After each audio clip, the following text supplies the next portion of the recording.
Hello everyone, I Kuldeep Sharma welcome you all to today's session of Daily News Analysis where we are going to look at the important news from the Hindu newspaper as well as the Indian Express.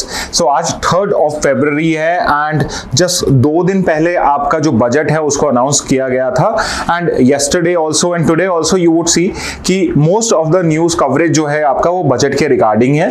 तो आज भी अगर आप चाहे हिंदू पढ़िए चाहे Indian express पढ़िए, majority of the articles जो है, मेजॉरिटी ऑफ द एडिटोरियल्स जो है वो बेसिकली बजट को ही डेसिफर करने की यहाँ पे कुछ ट्राई कर रहे हैं. For example there is a really good article in Indian Express जो बेसिकली डिस्कस करता है कि बजट का एग्रीकल्चर पे क्या इंपैक्ट है. At the same time there are 2 editorials in the Hindu newspaper where basically the good points of the budget and the bad points of the budget have been discussed. Moreover there is a op-ed page also in the Hindu newspaper only where how the budget has missed out on basically creating more employment has also been criticised there. Okay, so we are going to look at all of these articles one by one. So we are going to start with basically understanding certain concepts of the budget. After it then we are going to discuss these particular editorials. Okay, and after we are done with the discussion then we move to the next set of topic which is basically regarding the Trump's decision or US president's decision to impose certain amount of tariffs on basically their most important trade countries which are basically Canada, Mexico and China, and let's say what could be the implication on India also. Moreover, we are also going to discuss a very good news which is basically that India under 19 world Indian women team has won the under 19 T20 World Cup which is a very good news for India. Moreover, we are also going to discuss regarding the Congo crisis, what is happening in Congo and what is the context of that particular crisis. Okay, so these would be the major headlines. Moreover, there are some small headlines also which we are going to discuss in very short. So let's look at the first news. So first news is basically a statement by the central government that the tax cut will boost slowing economy as per the center.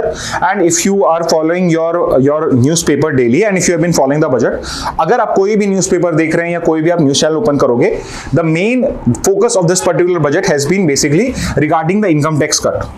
So government has been promoting this particular thing that there has been a tax cut and it is directly going to impact those who are basically income taxpayer, which is basically your middle class. Which is basically your middle class. How so? So they have said ki up to 12 lakh rupees there is not going to be any income tax because whatever income tax is being generated, everything is going to be rebated back. There is going to be a rebate over it, which means whatever is your tax liability, everything is not going to be taken up from you. Okay, so that is the main focus of this particular budget. And कोई भी आप newspaper पढ़ते हैं, हिंदू पढ़े चाहे Indian express पढ़े, कोई भी थर्ड न्यूज़पेपर, उसमें आपको सबसे ज्यादा फोकस पे लगेगा. बट डू नॉट थिंक कि बजट के अंदर में सिर्फ इनकम टैक्स होता है. बजट के अंदर में बहुत सारी अनाउंसमेंट होती हैं और वो डिफरेंट सेक्टर से डील करती हैं. उसके अंदर में आपको एग्रीकल्चर सेक्टर से डील करती हुई भी इंफॉर्मेशन मिलेगी. उसके अंदर में आपको मैन्युफैक्चरिंग सेक्टर और बाकी जितने भी सेक्टर है, डिफेंस सेक्टर है, ट्रांसपोर्ट है, नरेगा है, उन सब के बारे में भी कुछ ना कुछ इंफॉर्मेशन मिलेगी. सो डू नॉट थिंक कि सिर्फ इनकम टैक्स ही बड़ी बात है, इसके अलावा बहुत सारे यहाँ पे अनाउंसमेंट होते हैं. ठीक है, तो ये सारे जो अनाउंसमेंट्स हैं हम अलग से जो MIT क्लास होगी आपकी बजट की उसमें डिस्कस करेंगे. ठीक है, तो जब आप ये पर्टिकुलर आर्टिकल पढ़ते हो, कुछ स्टूडेंट्स हो सकते हैं जो इकोनॉमिक स्टूडेंट नहीं हो, उसको इसमें जो कुछ टेक्निकल वर्ड्स दिए उनका मतलब समझ में ना आए. ओके, सो पढ़ना तो आपका काम है उस पर्टिकुलर आर्टिकल को, बट इसके अंदर में कुछ जो कंसेप्ट समझाए हुए बताए हुए हैं उनको मैं समझा सकता हूं आपको. फॉर एग्जांपल इसके अंदर में एक मल्टीप्लायर इफेक्ट की बात करी and as a name suggest, multiplier effect is simply कि जब आप कोई इन्वेस्टमेंट करते हो, स्पेसिफिकली जब आप कोई इन्वेस्टमेंट करते हो, तो यहां पे जो पर्टिकुलर ग्रोथ इन इकोनॉमी होती है वो सिर्फ एडिशन नहीं होता है, वो मल्टीप्लिकेशन होता है. What do you understand by this multiplication? It is basically कि जब भी कोई इन्वेस्टमेंट किया जाता है तो उससे मल्टीपल इनकम जनरेट होती हैं.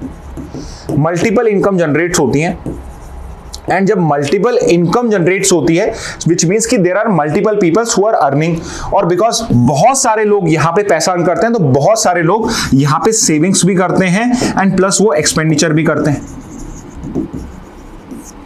So because multiple people are doing certain savings, तो ये वापस से सेविंग्स जो होती है ये इन्वेस्ट होना स्टार्ट हो जाती है. This gets invested. और एक्सपेंडिचर भी जो होता है वो भी कम प्रमोट करता है, बट वो भी आपकी इन्वेस्टमेंट को प्रमोट करता है. कैसे कि जब आप एक्सपेंडिचर करते हो तो जो इन्वेस्टर होता है उसको सिग्नल जाता है कि there is demand in the economy. There is a demand in the economy and because उसके लिए उसको डिमांड लग रही है तो वो खुद भी अपनी सेविंग्स में से इन्वेस्टमेंट करता है। तो because of this particular fact जब भी कोई इन्वेस्टमेंट किया जाता है या लेट्स से कंजम्पशन भी करा जाता है तो कंजम्पशन चाहे कम करता हो बट बिकॉज वो एक सिग्नल सेंड कर रहा है यहां पे मार्केट को, यहां पे इन्वेस्टर को कि मार्केट के अंदर में डिमांड है, तो इसलिए वो जो पर्टिकुलर पर्सन इन्वेस्टर है वो इन्वेस्ट करता है। ठीक है, so that is what exactly is multiplier effect. तो यहां पे इन्वेस्टमेंट आपका मल्टीप्लायर कम हो रहा है, कंजम्पशन मल्टीप्लायर ज्यादा हो रहा है। कैसे हो रहा है? फॉर एग्जांपल बिकॉज यहां पे टैक्स कस्ट हुआ है, यानी कि मिडिल जो क्लास है उसके पास में ज्यादा इनकम है, उसके पास में ज्यादा डिस्पोजेबल इनकम है। तो अगेन जो सेकंड पार्ट मैंने आपको बताया, अगर डिस्पोजेबल इनकम ज्यादा है, खर्च करने का पैसा ज्यादा है, तो they are obviously going to do consumption expenditure, जाके वो मार्केट में पैसा खर्च करेंगे। तो जब वो पैसा खर्च करेंगे, कंजम्पशन एक्सपेंडिचर करेंगे, तो यहां पे जो इन्वेस्टर है, यहां पे जो इन्वेस्टर है उसको सिग्नल दिया जा रहा है कि मार्केट के अंदर में डिमांड है, there is a demand in the market and do more investment, do investment और या फिर इंक्रीज योर प्रोडक्शन। और इसी तरीके से आपका जो पर्टिकुलर एक्सपेंडिचर होता है, इस तरह से वो मल्टीप्लायर इफेक्ट का काम करता है कि not just this particular consumption expenditure, वो आगे जाके इन्वेस्टमेंट भी करता है और उस इन्वेस्टमेंट से और भी ज्यादा आपका यहाँ पे एक्सपेंडिचर बढ़ता है, जिस वजह से टोटल इकोनॉमिक ग्रोथ जो होती है वो आपकी इंक्रीज होना स्टार्ट हो जाती है। And that exactly is basically your multiplier effect. Okay, तो जब आप ये पर्टिकुलर न्यूज पढ़ोगे उसमें ये पर्टिकुलर कंसेप्ट आपको पढ़ने को मिलेगा। सेकंड चीज पे आते हैं। Second thing is basically talking about your fiscal policy and demand management.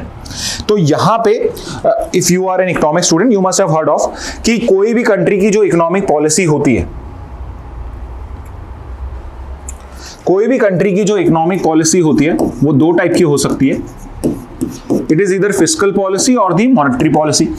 Fiscal policy if you know it is basically related to government का एक्सपेंडिचर एंड रेवेन्यू, और मॉनेटरी पॉलिसी डील करती है इंटरेस्ट रेट से, which is basically decided by the central bank. So do not worry, जब आपकी economics की class होगी इसको हम डिटेल में समझते हैं बिल्कुल एग्जैक्टली कि क्या होते हैं। तो बिकॉज फिस्कल पॉलिसी के अंदर में गवर्नमेंट एक्सपेंडिचर और रेवेन्यू की बात होती है, तो गवर्नमेंट एक्सपेंडिचर क्या करती है? गवर्नमेंट का एक्सपेंडिचर होता है यूजुअली या तो जो सैलरीज हैं, पेंशंस हैं, या फिर कोई इंफ्रा क्रिएशन है, इंफ्रास्ट्रक्चर क्रिएट कर दिया, सैलरी पेंशंस हो गई आपकी, या फिर सोशल स्कीम जो होती है उन पे जो पर्टिकुलर आपका हो गया। ओके, और रेवेन्यू कहां से जनरेट होता है? It is basically through taxes.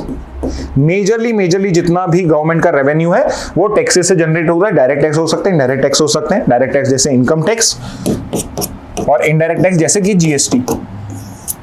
Okay, तो on the basis of expenditure and revenue fiscal policy दो टाइप की हो सकती है, या तो ये एक्सपेंशनरी हो सकती है या ये कॉन्ट्रैक्शनरी हो सकती है। And that's the name suggest, अगर फिस्कल पॉलिसी इस टाइप की है जिससे मार्केट जो है वो एक्सपेंड हो रहा है, उसका जो साइज है वो बड़ा हो रहा है, तो उसे एक्सपेंशनरी फिस्कल पॉलिसी बोला जाता है। और अगर मार्केट कॉन्ट्रैक्ट हो रहा है उस फिस्कल पॉलिसी, तो उसे कॉन्ट्रैक्शनरी पॉलिसी बोला जाता है। तो यू कैन अंडरस्टैंड कि एक्सपेंशनरी फिस्कल पॉलिसी तब होगी जब गवर्नमेंट अपना या तो एक्सपेंडिचर बढ़ा रही है, गवर्नमेंट अपना रेवेन्यू कम कर रही है, विच मींस टैक्सेशन कम कर रही है। On the other hand contractionary fiscal policy, market की साइज छोटी कब होगी, मतलब मार्केट में पैसा कम कब होगा, जब या तो गवर्नमेंट अपना एक्सपेंडिचर कम करे या रेवेन्यू बढ़ा दे, विच मींस टैक्सेशन इंक्रीज कर दे। तो यहां पे जो आप पर्टिकुलर गवर्नमेंट का बजट देख रहे हो, इसके अंदर में गवर्नमेंट एक एक्सपेंशनरी फिस्कल पॉलिसी फॉलो कर रही है। How so? बिकॉज यहां पे गवर्नमेंट आपका टैक्स जो है, इनकम टैक्स रेट जो है वो कम कर रही है। इनकम टैक्स रेट कम हो रहा है यानी कि यहाँ पे टैक्सेशन कम हो रहा है, यानी रेवेन्यू कम हो रहा है। एक्सपेंडिचर बढ़े ना बढ़े, बट रेवेन्यू कम होने की वजह से आप इसे एक्सपेंशनरी फिस्कल पॉलिसी बोलोगे। Why so? बिकॉज टैक्स अगर गवर्नमेंट कम कर रही है यानी कि मार्केट के अंदर में ज्यादा पैसा रहेगा, मार्केट के अंदर में ज्यादा खर्चा करा जाएगा, विच मींस मार्केट के अंदर में जो मनी सप्लाई है, अमाउंट ऑफ मनी है, वो यहां पे इंक्रीज हो जाएगी। ओके, सो इसको हम बेसिकली आपका फिस्कल पॉलिसी बोलते हैं। ओके, सो यहां पे fiscal policy and demand management, basically demand side जो था कि if you would have been following the newspaper, आप पढ़ रहे होगे कि बिकॉज यहां पे इन्फ्लेशन बहुत ज्यादा, महंगाई बहुत ज्यादा है और लोगों की जो इनकम है वो बहुत कम है। एक तो टैक्स बहुत लग रहा है, जीएसटी भी ज्यादा है और इनकम टैक्स भी ज्यादा है, तो लोगों के पास खर्च करने के लिए पैसा नहीं है। इस वजह से मार्केट में कुछ भी डिमांड नहीं चल रही, और बिकॉज मार्केट में डिमांड नहीं है तो कोई भी चीज बिक नहीं रही है, और इस वजह से मार्केट जो है वो मंदा पड़ता जा रहा है। तो यहां पे मेजरली फिस्कल पॉलिसी के थ्रू, एक्सपेंशनरी फिस्कल पॉलिसी के थ्रू डिमांड को मैनेज करा जा रहा है। ठीक है, तो ये पर्टिकुलर सेकंड कंसेप्ट है जो इस पर्टिकुलर न्यूज में। Third is consumption led growth. अब ये कंजम्पशन लेड ग्रोथ क्या होता है? So again it is related to economic growth, और वो इकोनॉमिक ग्रोथ अब कंजम्पशन के थ्रू करने की यहां पे कोशिश करी जा रही है। तो यहां पे इफ यू रिमेंबर, एक बार हमने पहले जीडीपी भी डिस्कस करा है कि अगर मुझे जीडीपी कैलकुलेट करनी हो तो जितने भी सेक्टर्स ऑफ इकोनॉमी होते हैं मैं उन सबके एक्सपेंडिचर्स को ऐड कर दूंगा। तो इसको हमने इस पर्टिकुलर इक्वेशन के थ्रू भी डिस्कस करा था, C + I + G + NX। जो C है वो तो है कंजम्पशन एक्सपेंडिचर, I है आपका investment expenditure which is basically by the private sector factories, G stands for government expenditure and NX stands for export minus import. तो अगर मैं ये चारों सेक्टर्स के एक्सपेंडिचर्स को ऐड कर देता हूं तो मुझे कंट्री की जीडीपी पता पड़ जाती है, उसकी इकोनॉमिक ग्रोथ पता पड़ जाती है। अब यहां पे क्या हो रहा था, कुछ सालों से इंडिया जो है because of government expenditure, capex जो कैपिटल एक्सपेंडिचर था, उस वजह से यहां पे जीडीपी चल रही थी। एक्सपोर्ट सेक्टर तो आप समझिए इंडिया इंपोर्ट ज्यादा करता है, एक्सपोर्ट कम करता है, तो ये तो हमेशा नेगेटिवली ही जीडीपी को इन्फ्लुएंस करता है। ठीक है, तो मेजरली जो इंडियन इकोनॉमी है कुछ साल से जी पे डिपेंड कर रही थी और सी पे, कंजम्पशन यानी जो आप और मैं रिटेल में खर्चा करते हैं उस पे डिपेंड कर रही थी। Investment by the private sector ये भी सबड्यूड था, इसके अंदर में भी कोई ग्रोथ नहीं थी, विच मींस सी और जी पे यहां पे पूरा फोकस था। अभी पिछले कुछ साल से अगेन अगर इन्फ्लेशन की वजह से, यहां पे इनकम टैक्स की वजह से, जीएसटी की वजह से जो कंजम्पशन है सी है ये भी कम हो रहा है, ये भी कुछ साल से कम हो रहा था। ठीक है, तो यहां पे जब मैंने टैक्सेस को कम करा है तो मेरी डिस्पोजेबल इनकम बढ़ रही है, विच मींस मैं जो कंजम्पशन एक्सपेंडिचर करूंगा, मेरा जो एक्सपेंडिचर है यानी जो मेरी हाउस होल्ड्स हैं, आप और मैं हैं, हम जाके ज्यादा खर्चा करेंगे, उससे क्या होगा, मेरा सी इंक्रीज हो जाएगा। सी इंक्रीज होगा तो यहां पे अगेन इन्वेस्टमेंट भी इंक्रीज हो। कैसे होगा? बिकॉज यहां पे अगर मैं कंजम्पशन इंक्रीज कर रहा हूं तो मार्केट में सिग्नल जा रहा है कि मार्केट में डिमांड है, तो इन्वेस्टर भी इन्वेस्ट करेगा। एंड कहीं ना कहीं यहां पे जो आपके प्राइवेट सेक्टर वाले लोग थे, फैक्ट्री ओनर्स थे, वो ये कह रहे थे कि हम इन्वेस्टमेंट इसलिए नहीं कर रहे हैं बिकॉज मार्केट में डिमांड नहीं है। सो इट इज एक्सपेक्टेड कि जो पर्टिकुलर कंजम्पशन लेड ग्रोथ है ये सी को भी इंक्रीज करेगी प्लस आई को भी इंक्रीज करेगी, जी और NX अपने आप पे है। ठीक है, in any case this is going to be how the GDP is going to be increasing. और यहां पे अगर आप ये पर्टिकुलर पीपीटी देख पा रहे हैं तो इसके अंदर में एक्सप्लेन भी करा हुआ है कि कैसे कंजम्पशन लेड ग्रोथ जो है किन सेक्टर्स के अंदर में आपको हेल्प करेगी। Higher disposable income will likely increase consumer spending, likely because we do not know कि हो सकता है लोग यहां पहले सेविंग्स करें, बट प्रोबेबली थोड़ा बहुत इंक्रीज होगा। और कहां पे होगा? ट्रैवल के अंदर में लोग खर्च करेंगे, डाइनिंग में करेंगे, इलेक्ट्रॉनिक्स बाय करेंगे, हाउसिंग बाय करेंगे एक्सेट्रा। ठीक है, तो इस टाइप से होगा। Increase demand will benefit sectors like retail, real estate and MSMEs। Okay, तो मेजरली यहां पे जहां पर भी किसी भी तरह का कुछ प्रोडक्शन किया जाता है तो बिकॉज कंजम्पशन यहां पे डिस्पोजेबल इनकम इंक्रीज हो रही है तो ये सेक्टर सबसे ज्यादा यहां पे आपका बेनिफिट करेंगे। Okay, second is savings and investment cycle. तो ये मैं आपको शॉर्ट में पहले भी समझा चुका हूं। And what exactly saving and investment cycle? Again because यहां पे मैंने टैक्सेशन कम करा है, यहां पे इनकम टैक्स कम हुआ है, विच मींस लोगों के पास में इनकम जो है, डिस्पोजेबल इनकम जो है वो इंक्रीज हो चुकी है। अब जो डिस्पोजेबल इनकम होती है या तो उसको आप स्पेंड करोगे या फिर आप उसको सेव करोगे। ठीक है, अब इंटरेस्टिंगली बिकॉज इन्फ्लेशन ज्यादा था और इनकम कम थी लोगों की, इस वजह से उन्होंने एक्सपेंडिचर भी अपना रोक रखा था और एक्चुअल में बहुत सारे केसेस के अंदर में आपका महंगाई इतना बढ़ चुका था कि लोग सेविंग्स भी नहीं कर पा रहे थे। ठीक है, और सेविंग्स जो होती है वो इकोनॉमी के लिए बहुत इंपॉर्टेंट होती है। Just think of this thing, आपके घर में जो पैसा सेव होता है, पहले होता था कि हम घर में रखते थे, बट यूजुअली जो सेविंग्स होती है उनको हम या तो बैंक में पुटअप करते हैं या फिर हम उसे शेयर मार्केट में कहीं पे इन्वेस्ट करते हैं। तो यूजुअली जो सेविंग्स होती है यही आगे जाके इन्वेस्टमेंट का काम करती हैं। आप बैंक में पैसा रखकर आओगे, सेविंग अकाउंट में अपना पैसा रखोगे, कोई एफडी कराओगे, तो पर्टिकुलर जो सेविंग्स है वो बेसिकली एफडी के थ्रू या किसी भी तरीके से थ्रू वो इन्वेस्ट हो रही है मार्केट के अंदर में। तो यहां पे जब मैं यहां पे टैक्सेस को कम कर रहा हूं, डिस्पोजेबल इनकम बढ़ा रहा हूं, तो मैं सेविंग्स भी इंक्रीज कर रहा हूं एंड इट इज पॉसिबल कि वो इन्वेस्टमेंट साइकिल में भी डायरेक्टली या इनडायरेक्टली इन्वॉल्व हो। हाउ? तो अगर मैं एक्सपेंडिचर कर रहा हूं तो वो डायरेक्टली जाके मार्केट में सिग्नल सेंड कर रही है। अगर मैं सेविंग्स कर रहा हूं तो सेविंग जो होती है वो मेरी आगे जाके कहीं ना कहीं पे इन्वेस्टमेंट होंगी। ठीक है, तो दोनों ही तरीके से यहां पे फायदा हो रहा है। कैसे भी कर लीजिए, इन्वेस्टमेंट साइकिल जो है वो सेविंग्स और इन्वेस्टमेंट दोनों को यहां पे इंक्रीज करेंगी। ये पॉइंट जो है वो आपको इनको और अच्छे से समझा सकते हैं। इन केस आपको समझ नहीं आ रहा है कुछ भी, तो प्लीज आप यहां पे कमेंट बॉक्स में बताइए। हम जब भी नेक्स्ट क्लास होगी, बजट की क्लास होगी, तब उस पर्टिकुलर क्लास के अंदर में इकोनॉमिक कंसेप्ट फिर से समझ लेंगे। ठीक है, बट आपको यहां पे क्या करना है, आपको ये कमेंट बॉक्स में बताना पड़ेगा कि सर ये इन्वेस्टमेंट साइकिल सेविंग्स वाला कंसेप्ट जो है वो प्रॉपर्ली समझे। तो हम ग्राफ से समझेंगे, इसको डायग्राम के थ्रू समझेंगे। ठीक है, इसके बाद role of government spending. So again because हो हल्ला ज्यादा इनकम टैक्स का हो रहा था, बाकी चीजों पे फोकस ही नहीं गया। फॉर एग्जांपल यहाँ पे जो पब्लिक एक्सपेंडिचर है, अगेन रिमेंबर जीडीपी जो है C+I+G+NX, तो जो गवर्नमेंट एक्सपेंडिचर है वो दो टाइप का हो सकता है। एक तो होता है पब्लिक कैपिटल एक्सपेंडिचर और दूसरा होता है आपका रेवेन्यू एक्सपेंडिचर।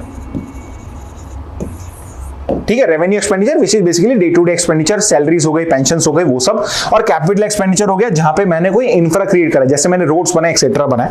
तो यहां पर आपका अगर आप टोटल पब्लिक एक्सपेंडिचर देखोगे इस साल का, तो करीब करीब 20 लाख करोड़ रुपीस का यहां पे पब्लिक एक्सपेंडिचर भी करा जा रहा है। तो अगेन पब्लिक एक्सपेंडिचर जो इंक्रीज हो रहा है उससे भी आपकी जीडीपी इंक्रीज होगी। ठीक है, क्योंकि जी इंक्रीज हो रहा है तो जीडीपी भी इंक्रीज होगी। ठीक है, तो डू नॉट थिंक कि सिर्फ इकोनॉमिक्स आपके जो इस बार का बजट है उसके अंदर में टैक्सेस को ही कम किया गया है, और भी बहुत कुछ है। जैसे यहाँ पे public expenditure, public capex exactly जो है उसको इंक्रीज करा जा रहा है। ठीक है, इसके बाद नेक्स्ट पे आते हैं fiscal deficit and inflation control. अब ये फिस्कल डेफिसिट क्या होता है ये भी आप न्यूज में बहुत बार पढ़ते होंगे।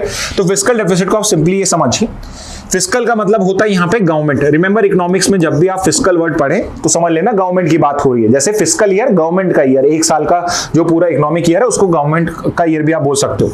तो fiscal deficit is basically, deficit होता है कि यहाँ पे कमी क्या है, कमी क्या रह गई यहाँ पे। तो कमी कहां पे आती है कि जब गवर्नमेंट जो है वो एक्सपेंडिचर ज्यादा कर रही है रेवेन्यू से, कि अगर मैं खर्चा ज्यादा कर रहा हूं, कमा कम रहा हूं, तो हो सकता है लेट्स से मैं 100 रुपए कमा रहा हूं, 105 खर्च कर रहा हूं, यानी कि यहां पे मेरे को 5 रुपए एक्स्ट्रा, 5 रुपए का मेरा डेफिसिट हो गया। मैं सिर्फ 5 रुपए का डेफिसिट करता हूं, गवर्नमेंट 500 करोड़, 5000 करोड़, 5 लाख करोड़ तक की डेफिसिट करती है। ठीक है, तो यहां पे हमें हर साल पता होना चाहिए कि गवर्नमेंट का डेफिसिट क्या है, एक्सपेंडिचर कितना ज्यादा करा जा रहा है रेवेन्यू से। तो अगर मैं सिर्फ एक साल का देखता हूं कि एक साल के अंदर, जैसे सिर्फ इस बजट में जो पिछला साल गया मेरा 2024, उसमें मेरा डेफिसिट क्या है, तो उसमें मैं सिर्फ एक साल का एक्सपेंडिचर और एक साल का रेवेन्यू माइनस करके देखता हूं, उसको बोला जाता है रेवेन्यू डेफिसिट, जो मेरा एक साल का है। बट गवर्नमेंट जो होती है वो लॉन्ग टर्म का सोचती है, तो गवर्नमेंट को इतना कंसर्न इस रेवेन्यू डेफिसिट का नहीं होता है। बट इसका मतलब ये नहीं कि रेवेन्यू डेफिसिट इंपॉर्टेंट नहीं है, रेवेन्यू डेफिसिट को कंट्रोल करना भी जरूरी है। बट गवर्नमेंट का फोकस होता है फिस्कल डेफिसिट पे, जो मेजरली डील करता है मेरे लॉन्ग टर्म के डेफिसिट से। तो फिस्कल डेफिसिट इज बेसिकली कि मैं सिर्फ एक साल का यहां पे डेफिसिट नहीं देख रहा हूं, मैं लॉन्ग टर्म डेफिसिट देख रहा हूं, लॉन्ग टर्म डेफिसिट देख रहा हूं, विच इज बेसिकली कि लॉन्ग टर्म के अंदर में जाके, लॉन्ग टर्म के अंदर में जाकर के गवर्नमेंट का कर्जा कितना है, गवर्नमेंट का जो क्रेडिट है, नॉट क्रेडिट सॉरी, डेट जो है वो कितना है। और लॉन्ग टर्म का जो डेट होता है उसी बेसिस पे मुझे मेरी बोरोइंग्स पता पड़ती है कि मेरे को इमीडिएटली इस साल में, अगले साल में कितनी बोरोइंग्स करने की रिक्वायरमेंट है। वो मेरी लोकल बोरोइंग्स भी हो सकती है कि मैंने यहाँ के बैंकों से, फाइनेंशियल इंस्टीट्यूशन से पैसा लिया है, या फिर वो इंटरनेशनल भी हो सकती है कि मैंने वर्ल्ड बैंक, IMF से, किसी और कंट्री से यहाँ पे कुछ पैसा बोरो करा है। बट मेजरली जो भी आपका लॉन्ग टर्म फिस्कल डेफिसिट होता है उसके अंदर में ये पर्टिकुलरली बोरोइंग्स करनी होती है। And it is very important कि आपका जो फिस्कल डेफिसिट है किसी कंट्री का वो एक पर्टिकुलर लिमिट में हो। यूजुअली आपका जो गवर्नमेंट है, remember this is a very important point, और ये क्वेश्चन यूजुअली आपके गवर्नमेंट एग्जाम्स में आता भी है कि फिस्कल डेफिसिट का टारगेट क्या है। FRBM एक्ट करके है, fiscal responsibility and budget management act. As per FRBM आपका जो फिस्कल डेफिसिट है वो अराउंड 3% होना चाहिए। It should be 3%। 3% is a very good fiscal deficit to have. ठीक है, इससे ज्यादा है तो फिर आगे जाके ये आपका अगेन मल्टीप्लाई होता रहता है, तो इस वजह से ये आगे जाके एकदम से एक्सपोनेंशियल इंक्रीज हो सकता है। सो 3% बहुत अच्छी लिमिट है। बट बिकॉज अभी मैक्रो इकोनॉमिक स्टेबिलिटी नहीं है इंडिया के अंदर में, इंडिया की इकोनॉमी बहुत हिली हुई है, इसलिए गवर्नमेंट ने एज ऑफ नाउ 4.4% का टारगेट रखा है। ठीक है, विच मीन्स गवर्नमेंट एक्सपेंडिचर ज्यादा करेगी, रेवेन्यू कम कर पाएगी, और करीब अगर हमारी बोरिंग रिक्वायरमेंट या मेरा expenditure as compare to revenue अगर 4.4% के अराउंड रहता है जीडीपी के, तो फिस्कल डेफिसिट जो है वो मैनेज कर लूंगा। ठीक है, so this remember this particular thing कि हो सकता था कि गवर्नमेंट यहाँ पे और भी ज्यादा फायदा पहुंचाने के लिए इसको बढ़ा देती, बट यहाँ पे गवर्नमेंट ने फिस्कल डिसिप्लिन रखा है कि ठीक है, यस हम यहाँ पे टैक्स कट्स कर रहे हैं, but at the same time हम कहीं और से यहाँ पे रेवेन्यू जनरेट करेंगे या फिर हमारा एक्सपेंडिचर को कंट्रोल रखेंगे, सो दैट हमारा जो डेफिसिट है वो 4.4% को क्रॉस ना करे, which is a very big thing.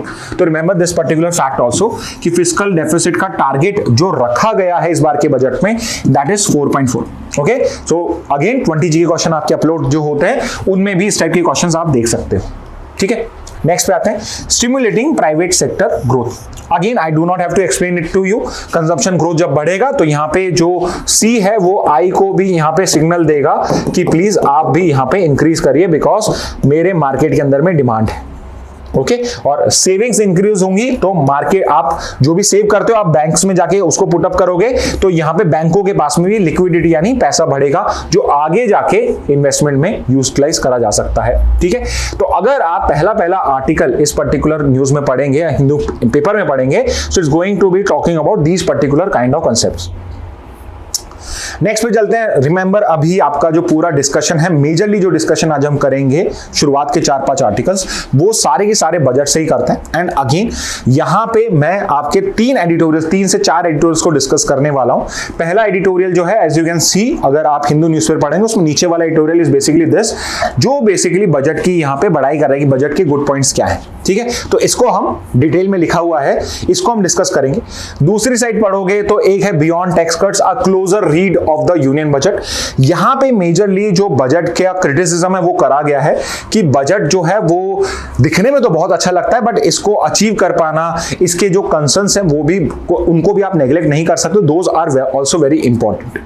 ठीक है, तो ये डिस्कस करेंगे। फिर हम स्पेसिफिकली एक आर्टिकल डिस्कस करेंगे जो अगेन आपका ओपेक सेक्शन में आया है, बजट 2025 ओवरलुक्स जॉबलेसनेस। तो यहां पे ये बेसिकली आर्गुमेंट करा जा रहा है कि जो इस बार का बजट है वो टैक्स कट पे ज्यादा फोकस है, it is not concerned about job creation.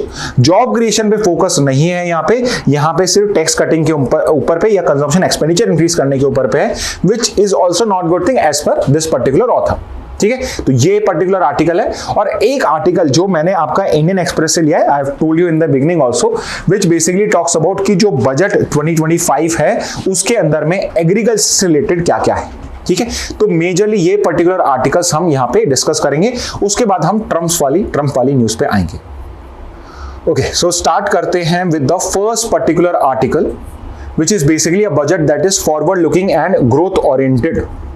Okay, तो यहाँ पे बजट के अंदर में क्या क्या अच्छा है वो सब यहाँ पे इस पर्टिकुलर आर्टिकल को आप रीड करोगे तो सारा बजट का बेस्ट पार्ट क्या क्या है उसको डिस्कस करें, कैसे वो लॉन्ग टर्म में या शॉर्ट टर्म में, लॉन्ग टर्म में दोनों में आपके इंडियन इकोनॉमी को यहाँ पे इन्फ्लुएंस करेगा, बेसिकली ग्रोथ यहाँ पे कैसे वो उसको प्रोवाइड करेगा। ठीक है, तो इस आर्टिकल को आप रीड करोगे तो all of these things would be have been talked about in this particular article। Majorly जो चीजें हैं वो हम कंसेप्ट जो है वो हम अभी फर्स्ट आर्टिकल में समझ चुके हैं। ठीक है, तो सबसे पहले मेजर टैक्स रिलीफ जो है वो मिडिल क्लास को मिला है यहाँ पे। आई थिंक इसमें मुझे बार बार बताने की जरूरत नहीं है, यू ऑल नो दिस कि यहाँ पे 12 लाख पर ईयर का करीब एग्जेम्पशन मिलेगा। इन केस थोड़ा डिफिकल्ट क्वेश्चन आपका बन के आता है तो एग्जैक्टली इज 12.75 लाख रुपीज। तो अगर किसी की इनकम 12.75 लाख रुपीस है तो उसको करीब पूरा का पूरा टैक्स डिडक्शन यहाँ पे मिल जाएगा, तो उसकी टैक्स लायबिलिटी जीरो हो जाएगी। और ये कैसे क्या करेगा, सो हमने जस्ट डिस्कस करा है कि डिस्पोजेबल इनकम को इंक्रीज करेगा, जिससे हायर कंजम्पशन होगा तो इकोनॉमिक ग्रोथ होगा। अगेन आप सिर्फ एक पर्टिकुलर जो डेफिनेशन है जीडीपी की, GDP equal to C + I + G + NX, इसको अगर आप समझ जाते हैं तो जहां पर भी इकोनॉमिक ग्रोथ का कंसेप्ट आता है, जहां पर भी कंजम्पशन, इन्वेस्टमेंट सबकी बात आती है, आपको समझने में कभी भी कोई इश्यू नहीं आएगा। बिकॉज यहाँ पे आप सीधे कनेक्ट कर सकते हैं कि यहाँ पे अगर कंजम्पशन बढ़ रहा है, यहाँ पे इन्वेस्टमेंट बढ़ रहा है, गवर्नमेंट का एक्सपेंडिचर बढ़ रहा है या फिर एक्सपोर्ट्स बढ़ रहे हैं, तो हर किसी सिचुएशन के अंदर में, कॉम्बिनेशन के अंदर में हमारी जीडीपी इंक्रीज होगी। एट द सेम टाइम अगर इनमें से कोई भी ऐसा सेक्टर है जो हर्ट हो रहा है तो उस पर्टिकुलर केस में जीडीपी यहाँ पे डिक्रीज होगी।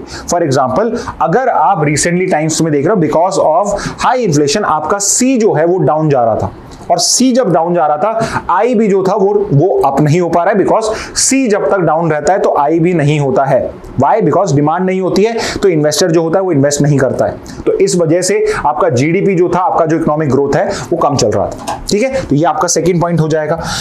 सेकंड पॉइंट पे आते हैं, increase capital expenditure for economic growth.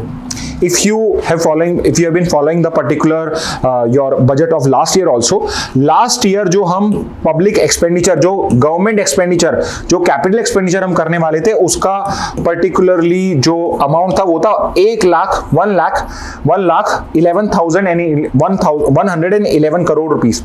तो एक इंटरेस्टिंग नंबर रखा गया था लास्ट ईयर का पब्लिक एक्सपेंडिचर, जो पब्लिक कैपिटल एक्सपेंडिचर था वो ये था। इस बार इसको थोड़ा इंक्रीज करके 11.2 लाख करोड़ रुपीस कर दिया गया है। ठीक है, तो यहाँ पे 11.2 lakh, I think it should B 1 lakh anyway, और ये 10% इंक्रीज है, तो इस बार 1 की जगह 120 इतना कर दिया गया है। ठीक है, बट स्टिल जब हम यहाँ पे हमें एक पिक्चर दिख रही है, जो हम नेक्स्ट आर्टिकल पढ़ेंगे वो इसी को ही क्रिटिसाइज कर रहा है कि कोई बहुत ज्यादा यहाँ पे इंक्रीमेंट नहीं है, थोड़ा और भी ज्यादा रिक्वायरमेंट था। ठीक है, तो बिकॉज यहाँ पे आपका जी भी इंक्रीज हो रहा है, जी को भी यहाँ पे हम इंक्रीज कर रहे हैं, तो ये भी आगे जाके जॉब क्रिएशन भी करेगा और एट द सेम टाइम यहाँ पे ये जो आपकी इकोनॉमिक ग्रोथ है, जीडीपी जो है, इसको भी इंक्रीज करेगा। ठीक है, तो ये 2 पॉइंट्स हो गए। तीसरी पॉइंट की क्या बात करते हैं कि यहाँ पे जो मैन्युफैक्चरिंग सेक्टर है, जहां पे फैक्ट्रीज वर्क करती हैं, वो भी यहाँ पे उनको भी पुश दिया गया through our national manufacturing mission. National manufacturing mission launch करा गया है, जिसके अंदर में हम रेगुलेशंस को इंप्रूव करेंगे और बिजनेस एनवायरनमेंट को बेटर करने की बात है। So you must have heard कि इंडिया के अंदर में बिजनेस को स्टार्ट करना, बिजनेस को रन करना बहुत मुश्किल है, बिकॉज यहाँ पे बहुत सारे रेगुलेशंस होते हैं। अलग अलग ऑफिसर्स होंगे, वो आपकी फैक्ट्री को विजिट करेंगे तो करप्शन के चांसेस भी बहुत बढ़ जाते हैं। एट द सेम टाइम आपको बहुत सारे रेगुलेशंस को फॉलो करना पड़ता है, जिस वजह से आपका बहुत सारा टाइम सिर्फ इसी पर्टिकुलर चीज में यूटिलाइज होता है। तो इस वजह से हम यहाँ पे नेशनल मैन्युफैक्चरिंग मिशन के अंदर में सबसे ज्यादा रेगुलेशंस और इस पे करेंगे। Moreover we are trying to reduce our import dependency. तो जहां पर भी हम इंपोर्ट्स कम कर सकते हैं, फॉर एग्जांपल अगर इंडिया के अंदर में हम कुछ ऐसा प्रोड्यूस कर सके, जैसे हम इलेक्ट्रिसिटी अगर कहीं बाहर से ले रहे हैं, कोल से बना रहे हैं, तो उसकी जगह हम रिन्यूएबल एनर्जी पे जाएं तो हमारा कॉस्ट ऑफ इलेक्ट्रिसिटी वो कम होगा, उससे हमारी इंपोर्ट डिपेंडेंसी जो है वो बाकी चीजों में भी कम होगी।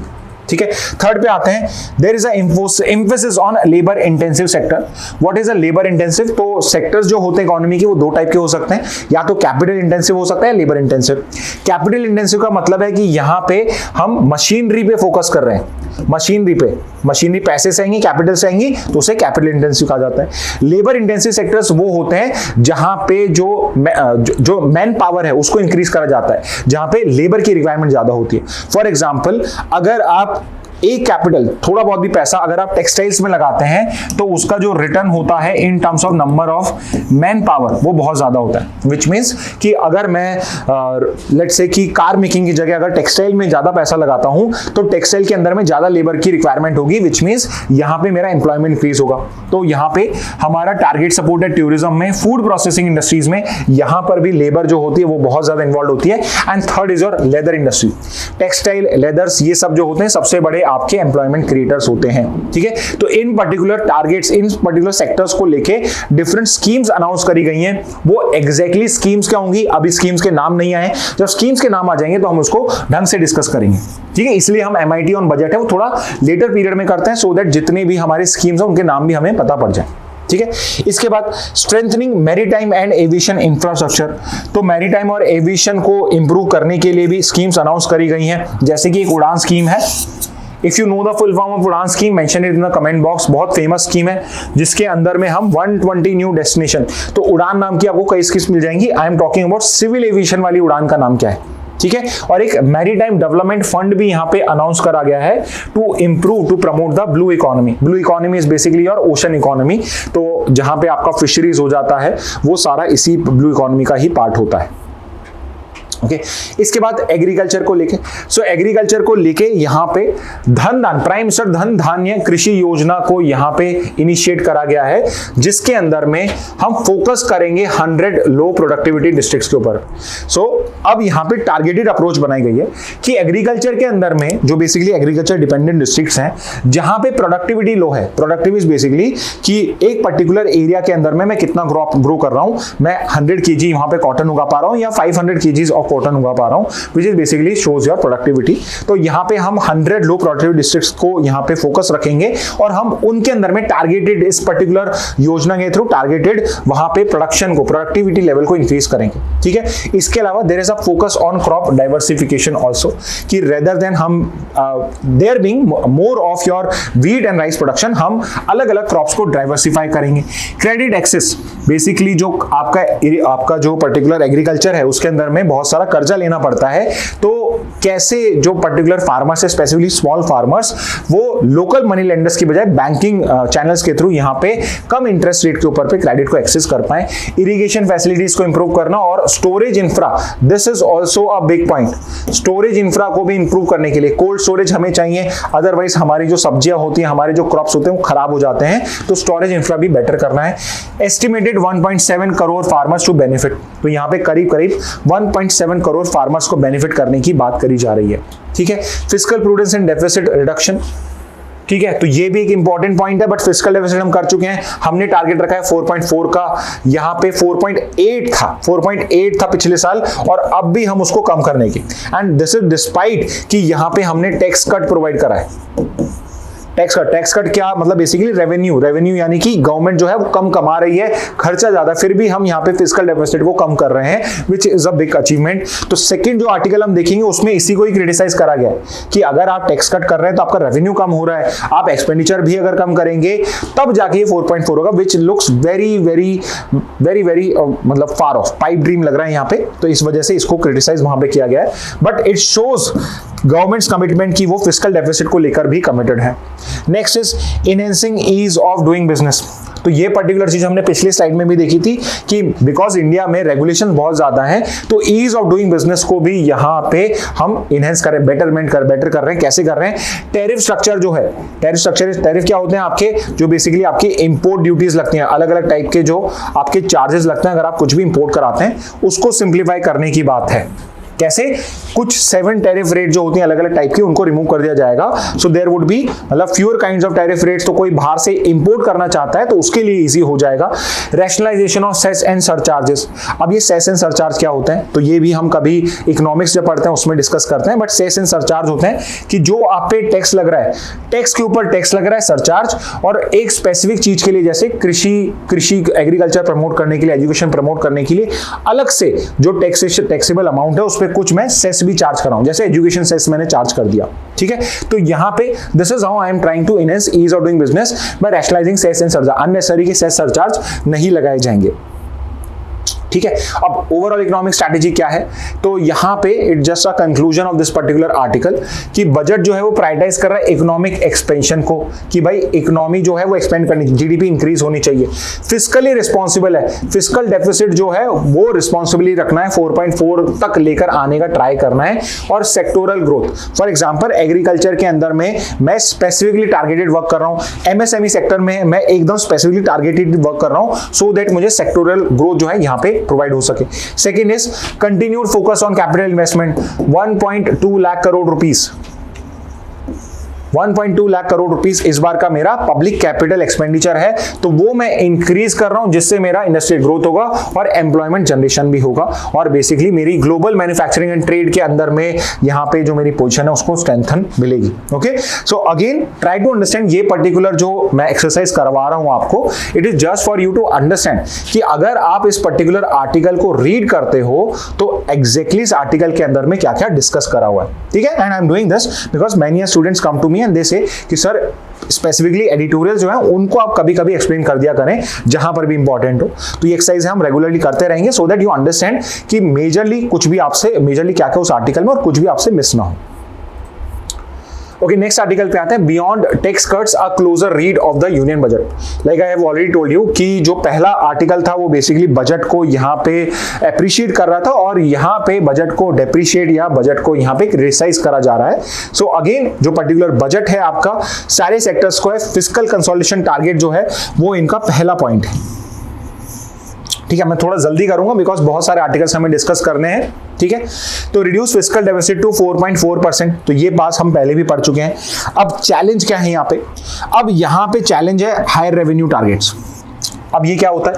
Again if you remember fiscal deficit, अगर आपको ये कंसेप्ट समझ नहीं आएंगे तो ये न्यूज समझना भी थोड़ा मुश्किल होगा।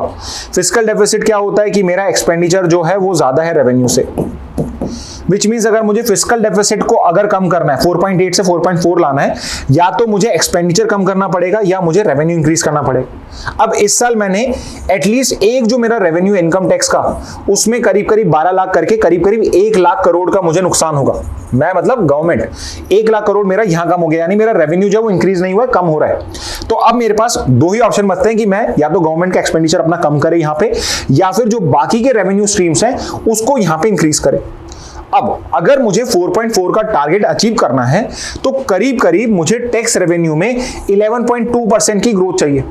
अब मैंने इनकम टैक्स जो है वो तो कम करा है, विच मीन्स कि मेरे पास अगर मुझे रेवेन्यू ग्रोथ करनी है तो कुछ ही सोर्सेज बचते हैं, और मेजरली वो जो सोर्सेज होते हैं या तो वो इनडायरेक्ट टैक्स होते हैं जैसे जीएसटी एक्सेट्रा, या फिर मैं डिसइन्वेस्टमेंट करूं।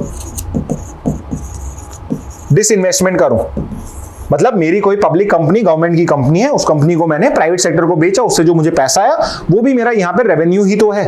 तो यहां पे ये पर्टिकुलर पर्सन आर्ग्यू कर रहे हैं कि गवर्नमेंट के जो पुराने एसेट मोनेटाइजेशन प्लान है, मतलब मेरा जो एसेट है उसको मैं मोनेटाइज कर रहा हूं, बेच रहा हूं, ये पर्टिकुलरली आपके सक्सेसफुल नहीं रहे हैं, विच शोज कि यहां पे रेवेन्यू के इंक्रीज होने का जो स्कोप है वो बहुत कम है। तो यहां पे ये बेसिकली चैलेंज कर रहे हैं कि जो 11.2% का ग्रोथ आपने टोटल टैक्स रेवेन्यू में रखा है, 14% increase in income tax revenue रखा है, ये ओवरली ऑप्टिमिस्टिक है। और नॉट जस्ट दिस, 14.4% इंक्रीज इन्होंने आपके इनकम टैक्स रेवेन्यू में माना है। तो ऑल्दो यहां पे 12 लाख तक की यहां पे लिमिट हमने टैक्स एग्जम्पशन दिया है, स्टिल दे बिलीव कि जो आपका इनकम टैक्स है वो year on year last year से कंपैरिजन में 14.4% इंक्रीज होगा, which means they are believing कि जो 12 लाख से ज्यादा कमाने वाले लोग हैं उनकी जो इनकम है, उनकी जो सैलरीज हैं वो इंक्रीज होंगी, और उस वजह से यहां पे ये पर्टिकुलर बेनिफिट हमें मिलेगा। ठीक है, तो यहां पे ये इनका मेन चैलेंज हो गया फिस्कल कंसोलिडेशन का। So you can see here कि दोनों आर्टिकल्स हैं, बहुत अच्छे आर्टिकल्स हैं आपके लिए रीड करने के लिए। पहले आर्टिकल में इस कंसोलिडेशन टारगेट को एप्रिशिएट करा गया है, और इसी पर्टिकुलर आर्टिकल में इसके चैलेंजेस क्या होंगे, किस तरीके से गवर्नमेंट ने कह तो दिया कि 4.4% कर देंगे, बट उसको अचीव करने के लिए रेवेन्यू टारगेट जो उन्होंने सेट करे हैं, how difficult it is to achieve them. ठीक है, तो ये ऑप्टिमिस्टिक की बात कर रहे हैं, यहाँ पे पेसिमिस्टिकली बात कर रहे हैं। इसके बाद टैक्स रिफॉर्म्स की बात करी जा रही है। सो यहाँ पे अगेन टैक्स रिफॉर्म क्या है, न्यू टैक्स रेजिम के अंदर में income up to 12 lakh tax free कर दी जाएगी रिबेट्स के बाद में। तो इससे क्या कंसर्न क्या है, 1 लाख करोड़ का लॉस हो रहा है। तो ये मैंने आपको जस्ट बताया था, डायरेक्ट टैक्सेस के अंदर में जो फंडिंग जो है की गवर्नमेंट स्कीम्स की, तो गवर्नमेंट की बहुत सारी स्कीम्स होती है, आपने सुना होगा नरेगा एक पर्टिकुलर स्कीम है। इसके अलावा हेल्थ सेक्टर के अंदर में आयुष्मान भारत आपकी स्कीम है, न्यूट्रिशन के अंदर में बहुत सारी स्कीम्स हैं आपकी, जैसे कि स्कूल्स में चलती मिड डे मील स्कीम। अब ये सारी स्कीम्स हैं, अगर गवर्नमेंट ये स्कीम प्रोवाइड कर रही है तो उसके लिए पैसा चाहिए होगा, और गवर्नमेंट यहां पे 1 लाख करोड़ रुपए कम कमाएगी इस साल as compare to last year. At least income tax में 1 लाख करोड़ रुपए सीधे सीधे कम हो रहा है, यहां पे आपका लॉस हो रहा है। तो यहां पे ये समझ नहीं आ रहा है कि ये पर्टिकुलर जो स्कीम्स हैं इनकी फंडिंग कैसे होगी। तो ये भी एक बड़ा कंसर्न है कि इन पर्टिकुलर स्कीम्स को फंडिंग कहां से करी जाएगी। ठीक है, सेकेंड पॉइंट है। इसके बाद नेक्स्ट फोर्थ पॉइंट है आपका boost to manufacturing and MSMEs. तो इफ यू रिमेंबर हमने जस्ट पढ़ा था नेशनल मैन्युफैक्चरिंग मिशन लॉन्च करा गया है। अब यहाँ पे इंडिया का एम है मैन्युफैक्चरिंग शेयर जो है जीडीपी के अंदर में इसको 70% से इंक्रीज करके 20%, 25% कुछ करना है। इंपॉर्टेंटली अगर आपको एक डेवलप्ड इकोनॉमी बनना है, और जितनी भी डेवलप्ड इकोनॉमी का आप हिस्ट्री देखोगे, अनलेस उनका मैन्युफैक्चरिंग सेक्टर का शेयर नहीं इंक्रीज होता है वो ग्रोथ नहीं कर पाते हैं। इंडिया का इशू क्या रहा है, इंडिया जो है वो एग्रीकल्चर सेक्टर प्रोमिनेंट था, उसका डोमिनेंट था आपका सिंस इंडिपेंडेंस। एग्रीकल्चर के बाद यूजुअली कंट्री जो होती है वो इंडस्ट्रीज के अंदर में मैन्युफैक्चरिंग में बेटर करती है, उनका जो जीडीपी का शेयर होता है वो इंक्रीज होता है, और फिर इंडस्ट्रीज को सपोर्ट करने के लिए सर्विसेज डेवलप होती हैं, फिर उनका शेयर डेवलप होता है। एंड यूजुअली अब आप देखेंगे जितनी भी डेवलप कंट्रीज हैं उसमें सर्विस सेक्टर का सबसे ज्यादा है, फिर इंडस्ट्रीज का और फिर एग्रीकल्चर का। इंडिया जो है ये इसमें आउटलायर है। एक तो इंडिया ने 1991 के बाद सीधे एग्रीकल्चर के बाद सीधे जो सबसे ज्यादा डिपेंडेंस आपकी इंक्रीज हुई, जीडीपी का कंट्रीब्यूशन हुआ, वो सर्विसेज सेक्टर का यहां पे इंक्रीज हुआ है, विच मींस इंडस्ट्रियल सेक्टर जो है उसकी जो ग्रोथ है वो स्किप हो गई। और यहां पे द इंपॉर्टेंट पॉइंट इज कि अगर आपको एम्प्लॉयमेंट इंक्रीज करना है तो जो अमाउंट ऑफ एम्प्लॉयमेंट आप मैन्युफैक्चरिंग सेक्टर्स में प्रोवाइड कर सकते हो, जो आज भी एमएसएमई जो आपको एम्प्लॉयमेंट प्रोवाइड करती हैं, वो सर्विस सेक्टर्स में क्रिएट नहीं किया जा सकता है। इस वजह से इट बिकम्स वेरी इंपॉर्टेंट कि आप यहां पे मैन्युफैक्चरिंग सेक्टर को सपोर्ट करें। अब चैलेंजेस क्या हैं? चैलेंजेस तो हमने जस्ट पढ़ा था, आपका आई जो है C+I+G+NX जो है, ये बहुत टाइम से आपका कई सालों से कोविड के बाद से ही आपका इन्वेस्टमेंट जो है वो इंक्रीज ही नहीं हो रहा है। और यहां पे रिसर्च एंड डेवलपमेंट जो इन्वेस्टमेंट का एक इंपॉर्टेंट पार्ट है वो भी ग्लोबल लेवल से बहुत कम है, ग्लोबल लेवल से बहुत कम है, only 0.6% of GDP. It is believed, it is argued कि ये करीब करीब 2 से 3% ऑफ जीडीपी होना चाहिए अगर हमें एक डेवलप कंट्री बनना है, ठीक है। और इसके लिए मेजर मेजर्स क्या हैं वो बताए नहीं गए। तो हमने पढ़ा था अभी जस्ट पिछले आर्टिकल्स में बोला कि रेगुलेशंस को कम किया जाएगा, बट कैसे किया जाएगा उन रेगुलेशंस को, उसके बारे में बजट जो है वो साइलेंट है। तो यहां पर ये भी एक और चैलेंज ये बता रहे हैं। नेक्स्ट पे आते हैं। नेक्स्ट इनमें एग्रीकल्चर के जो इनिशिएटिव्स है उसके बारे में बात है। तो ये पर्टिकुलर इनिशिएटिव पिछले आर्टिकल में भी डिस्कस किया था हमने, पीएम धन धान्य कृषि योजना, और दूसरा national mission on high yielding seeds to improve productivity. So if you remember again 100 districts को यहाँ पे टारगेट किया जाएगा और वहां पे प्रोडक्टिविटी इंक्रीज करने की बात है। तो वहां पे मेजरली आपकी हाई यील्डिंग सीड्स जो होती है, HYV सीड्स भी बोला जाता है, हाई यील्ड वेराइटी सीड जो है, इनको यहाँ पे यूटिलाइज किया जाएगा, जहां से जिससे उनकी प्रोडक्टिविटी जो है, यानी बेसिकली एक पर्टिकुलर एरिया में कितना ग्रोथ हो रहा है, कितना आप प्रोडक्शन कर रहे हो, वो इंक्रीज हो सके, ठीक है। और दूसरा एक पर्टिकुलर टाइप का क्रेडिट कार्ड होता है, किसान क्रेडिट कार्ड, जो फार्मर्स को मिलता है। इसके अंदर में जो क्रेडिट की लिमिट है उसको 5 लाख रुपए तक रेज कर दिया गया, विच मींस एक पर्टिकुलर फार्मर एक एग्रीकल्चर ईयर के अंदर में 5 लाख रुपए तक का लोन किसान क्रेडिट कार्ड पे ले सकता है, जो बहुत कम ही इंटरेस्ट रेट पे मिलता है। अब यहाँ पे कंसर्न क्या है? कंसर्न है कि ये बेसिकली फोकस जो है शॉर्ट टर्म लोन्स पे है। जो आप किसान क्रेडिट कार्ड के अंदर में लोन्स लेते हो वो मेजरली शॉर्ट टर्म लोन्स होते हैं, यानी एक क्रॉप साइकिल तक, कि आपने इस पर्टिकुलर साइकिल में क्रॉप को सो किया और आप 6 महीने बाद उसको हार्वेस्ट करोगे। यूजुअली उस पर्टिकुलर साइकिल के लिए क्रेडिट कार्ड लोन्स दिए जाते हैं। अब यहां पे इश्यू क्या है? यहां पे कोई भी आपका लॉन्ग टर्म मेजर नहीं दिख रहा है। लॉन्ग टर्म में आपका जो फार्मर है उसकी इनकम कैसे इंक्रीज होगी उसको लेके कोई फोकस नहीं दिख रहा है। Although I would say counter this by saying कि ये जो national mission on high yielding seeds है 100 डिस्ट्रिक्ट के अंदर में, ये लॉन्ग टर्म में हेल्प करेगा, लॉन्ग टर्म में हेल्प करेगा by increasing there productivity year on year. Because एक बार लेट्स से अगर मैं 100 kg हो कोई वीट या कुछ उगा रहा हूं और अगले साल से मैं 200 या 300 उगा रहा हूं, तो मेरी हर साल जो है वो सैलरी, अब जो इनकम है वो इंक्रीज हो रही है, ठीक है। नेक्स्ट पे आते हैं एक्सटर्नल ट्रेड और एक्सपोर्ट्स के अंदर में लिमिटेड एफर्ट्स की बात है। तो अगेन ओवरली क्रिटिसाइज करा हुआ है। यहाँ पे पॉजिटिव स्टेप्स क्या है? एक यहाँ पे हमने डिजिटल पोर्टल क्रिएट करा है, digital portal for import and export, जो है भारत ट्रेड नेट, जिसके अंदर में कोई भी एक्सपोर्ट सेक्टर में कोई है, इंपोर्ट अगर कुछ करता है तो इस एक सिंगल वेबसाइट पे जाके वो उसके जितने भी काम है वो उनको पूरा करवा सकता है। और export credit support, which means कि कोई भी माइक्रो, स्मॉल और मीडियम एंटरप्राइज है जो इंडिया में बिजनेस करती है, अगर वो एक्सपोर्ट करना चाहती है और उसको यहाँ पे कुछ उधार की जरूरत, उसको पैसे की जरूरत है, तो यहाँ पे उसको क्रेडिट सपोर्ट दिया जाएगा। यानी उसको जो उधार एक्सपोर्ट बिजनेस बढ़ाने के लिए उसके अंदर में यहां पे गवर्नमेंट हेल्प करेगी। तो ये कुछ पॉजिटिव स्टेप्स बताए हुए हैं। यहां पे कंसर्न्स क्या है? कंसर्न्स है कि कोई भी मेजर रिफॉर्म्स नहीं अनाउंस किया गया है ट्रेड डेफिसिट को रिड्यूस करने के लिए, विच इज बेसिकली कि हमारे जो इंपोर्ट्स बहुत ज्यादा और हम एक्सपोर्ट कम करते हैं, ट्रेड डेफिसिट इसको कैसे कम किया जाएगा उसको लेके कोई स्पेसिफिक यहां पे पर्टिकुलरली कोई अनाउंसमेंट नहीं किया गया। More over, because if you remember just हमने डिस्कस करा था, बहुत सारे इंपोर्ट टैरिफ्स को यहां पे कम किया जाएगा, उनको स्ट्रीमलाइन किया जाएगा, उससे आपका ट्रेड डेफिसिट है वो इंक्रीज हो सकता है। Y so? बिकॉज इंपोर्ट जो है वो आपके इजियर हो जाएंगे, तो लोग और भी ज्यादा इंपोर्ट करेंगे, ठीक है। और second is no significant push for value added exports in pharma, electronics and renewables. तो रिमेंबर दिस, जब आप किसी चीज में वैल्यू एडिशन करते हो तो सेम प्रोडक्ट जो लास्ट ईयर 10 रुपए का था वो इस साल आप 12 या 15 रुपए का सेल कर सकते हो, बट बिकॉज वैल्यू एडिशन कुछ भी नहीं किया जा रहा है एक्सपोर्ट्स के अंदर में, इस वजह से फार्मा में, इलेक्ट्रॉनिक्स में और रिन्यूएबल एनर्जी के अंदर में हो सकता है हमें एक्सटर्नल ट्रेड्स के अंदर में, एक्सपोर्ट्स के अंदर में इतना कोई बेनिफिट ना मिले, ठीक है। So remember, it just a criticism जो मेजरली इस ऑथर का है। इसके अलावा क्लाइमेट एक्शन को लेकर क्या बात है, तो अगेन यहाँ पे बात करी गई कि इंक्रीमेंटल है, ट्रांसफॉर्मेटिव नहीं है, विच मींस कुछ अलग नहीं किया गया है। लास्ट ईयर अगर हमने 50% का कुछ टारगेट लिया था, उसको 50 को 55 या 60 करा गया है, रेदर देन हम 50 से उसको सीधे 80 या 90 की तरफ ले जा सके। ठीक है, तो ये है।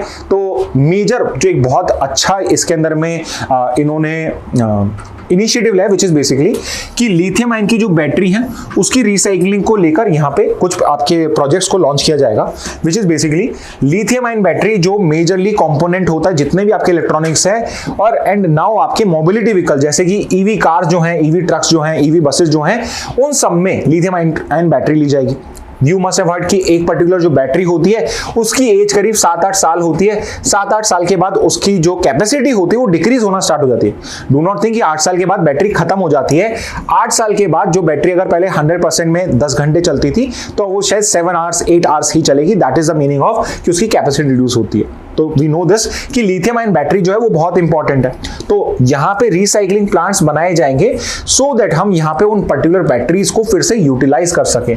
इसके अलावा क्रिटिकल मिनरल्स, अब क्रिटिकल मिनरल्स क्या होते हैं? अब क्रिटिकल मिनरल्स वो मिनरल्स होते हैं जो कम क्वांटिटी में तो यूटिलाइज होते हैं, बट कोई भी इलेक्ट्रॉनिक्स की फंक्शनिंग के लिए वो बहुत इंपॉर्टेंट होते हैं। बिना उनके आप किसी भी पर्टिकुलर इलेक्ट्रॉनिक्स को यूटिलाइज नहीं कर पाओगे, उसका फुल जो यूसेज है वो नहीं कर पाओगे। लिथियम जो होता है ये भी type of critical mineral and you know this कि अगर आपके फोन में लिथियम बैटरी नहीं होगी तो फोन को ऑन करना ही बहुत मुश्किल होगा, या फिर अगर आप लेड की या किसी और टाइप की बैटरी लेंगे तो फोन इतना सा होगा और साथ में उसकी बैटरी जो होगी बहुत बड़ी लेनी पड़ेगी। ठीक है, तो इसलिए क्रिटिकल मिनरल जो होते हैं वो बहुत इंपॉर्टेंट होते हैं। And third is solar photovoltaic manufacturing.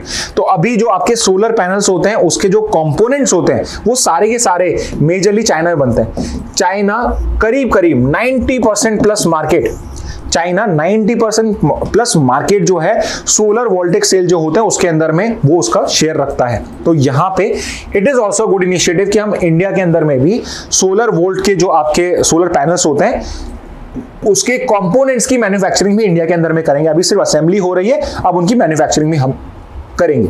अब कंसर्न क्या है?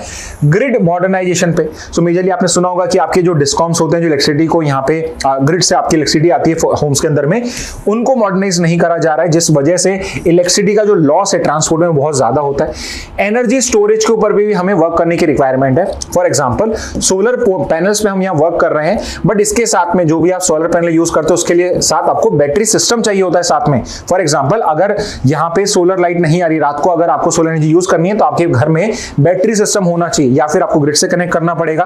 तो यहाँ पे बैटरी स्टोरेज को, एनर्जी स्टोरेज को लेकर कुछ भी अनाउंसमेंट नहीं किया गया है, और इंडस्ट्रियल डीकार्बनाइजेशन को लेकर भी कोई अनाउंसमेंट नहीं है कि बेसिकली जितनी भी इंडस्ट्रीज इंडिया में उनको कितने सालों के अंदर में अपने आप को डीकार्बनाइज करना पड़ेगा, जो भी कार्बन प्रोडक्शन है उसको कम करना पड़ेगा।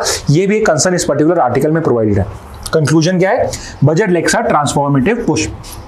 तो अगेन सब कुछ इंक्रीमेंटल करा जा रहा है, कुछ भी ट्रांसफॉर्मेटिव पुश नहीं है। बैलेंस तो करने की कोशिश है बट कुछ भी ट्रांसफॉर्मेटिव नहीं है, बहुत कोई एक्स्ट्रा नहीं है यहाँ पे, और की चैलेंजेस जो हैं वो आज भी रिमेन है। ठीक है, सो आई होप ये आर्टिकल्स आपको समझ में आए होंगे। 2 आर्टिकल्स हो गए आपके। एक आर्टिकल जो है आपका that is basically appreciating the budget, उसके प्लस पॉइंट्स क्या है, उसमें इंपॉर्टेंट क्या है वो डिस्कस करा हुआ है। सेकंड जो आर्टिकल है वो मेजरली आपके बजट को यहाँ पे क्रिटिसाइज कर रहा है, उसके क्रिटिसिज्म से ज्यादा उसके कंसर्न्स बता रहा है, चैलेंजेस आपको बता रहा है। ठीक है, तो दोनों साइड हमने सुन लिया।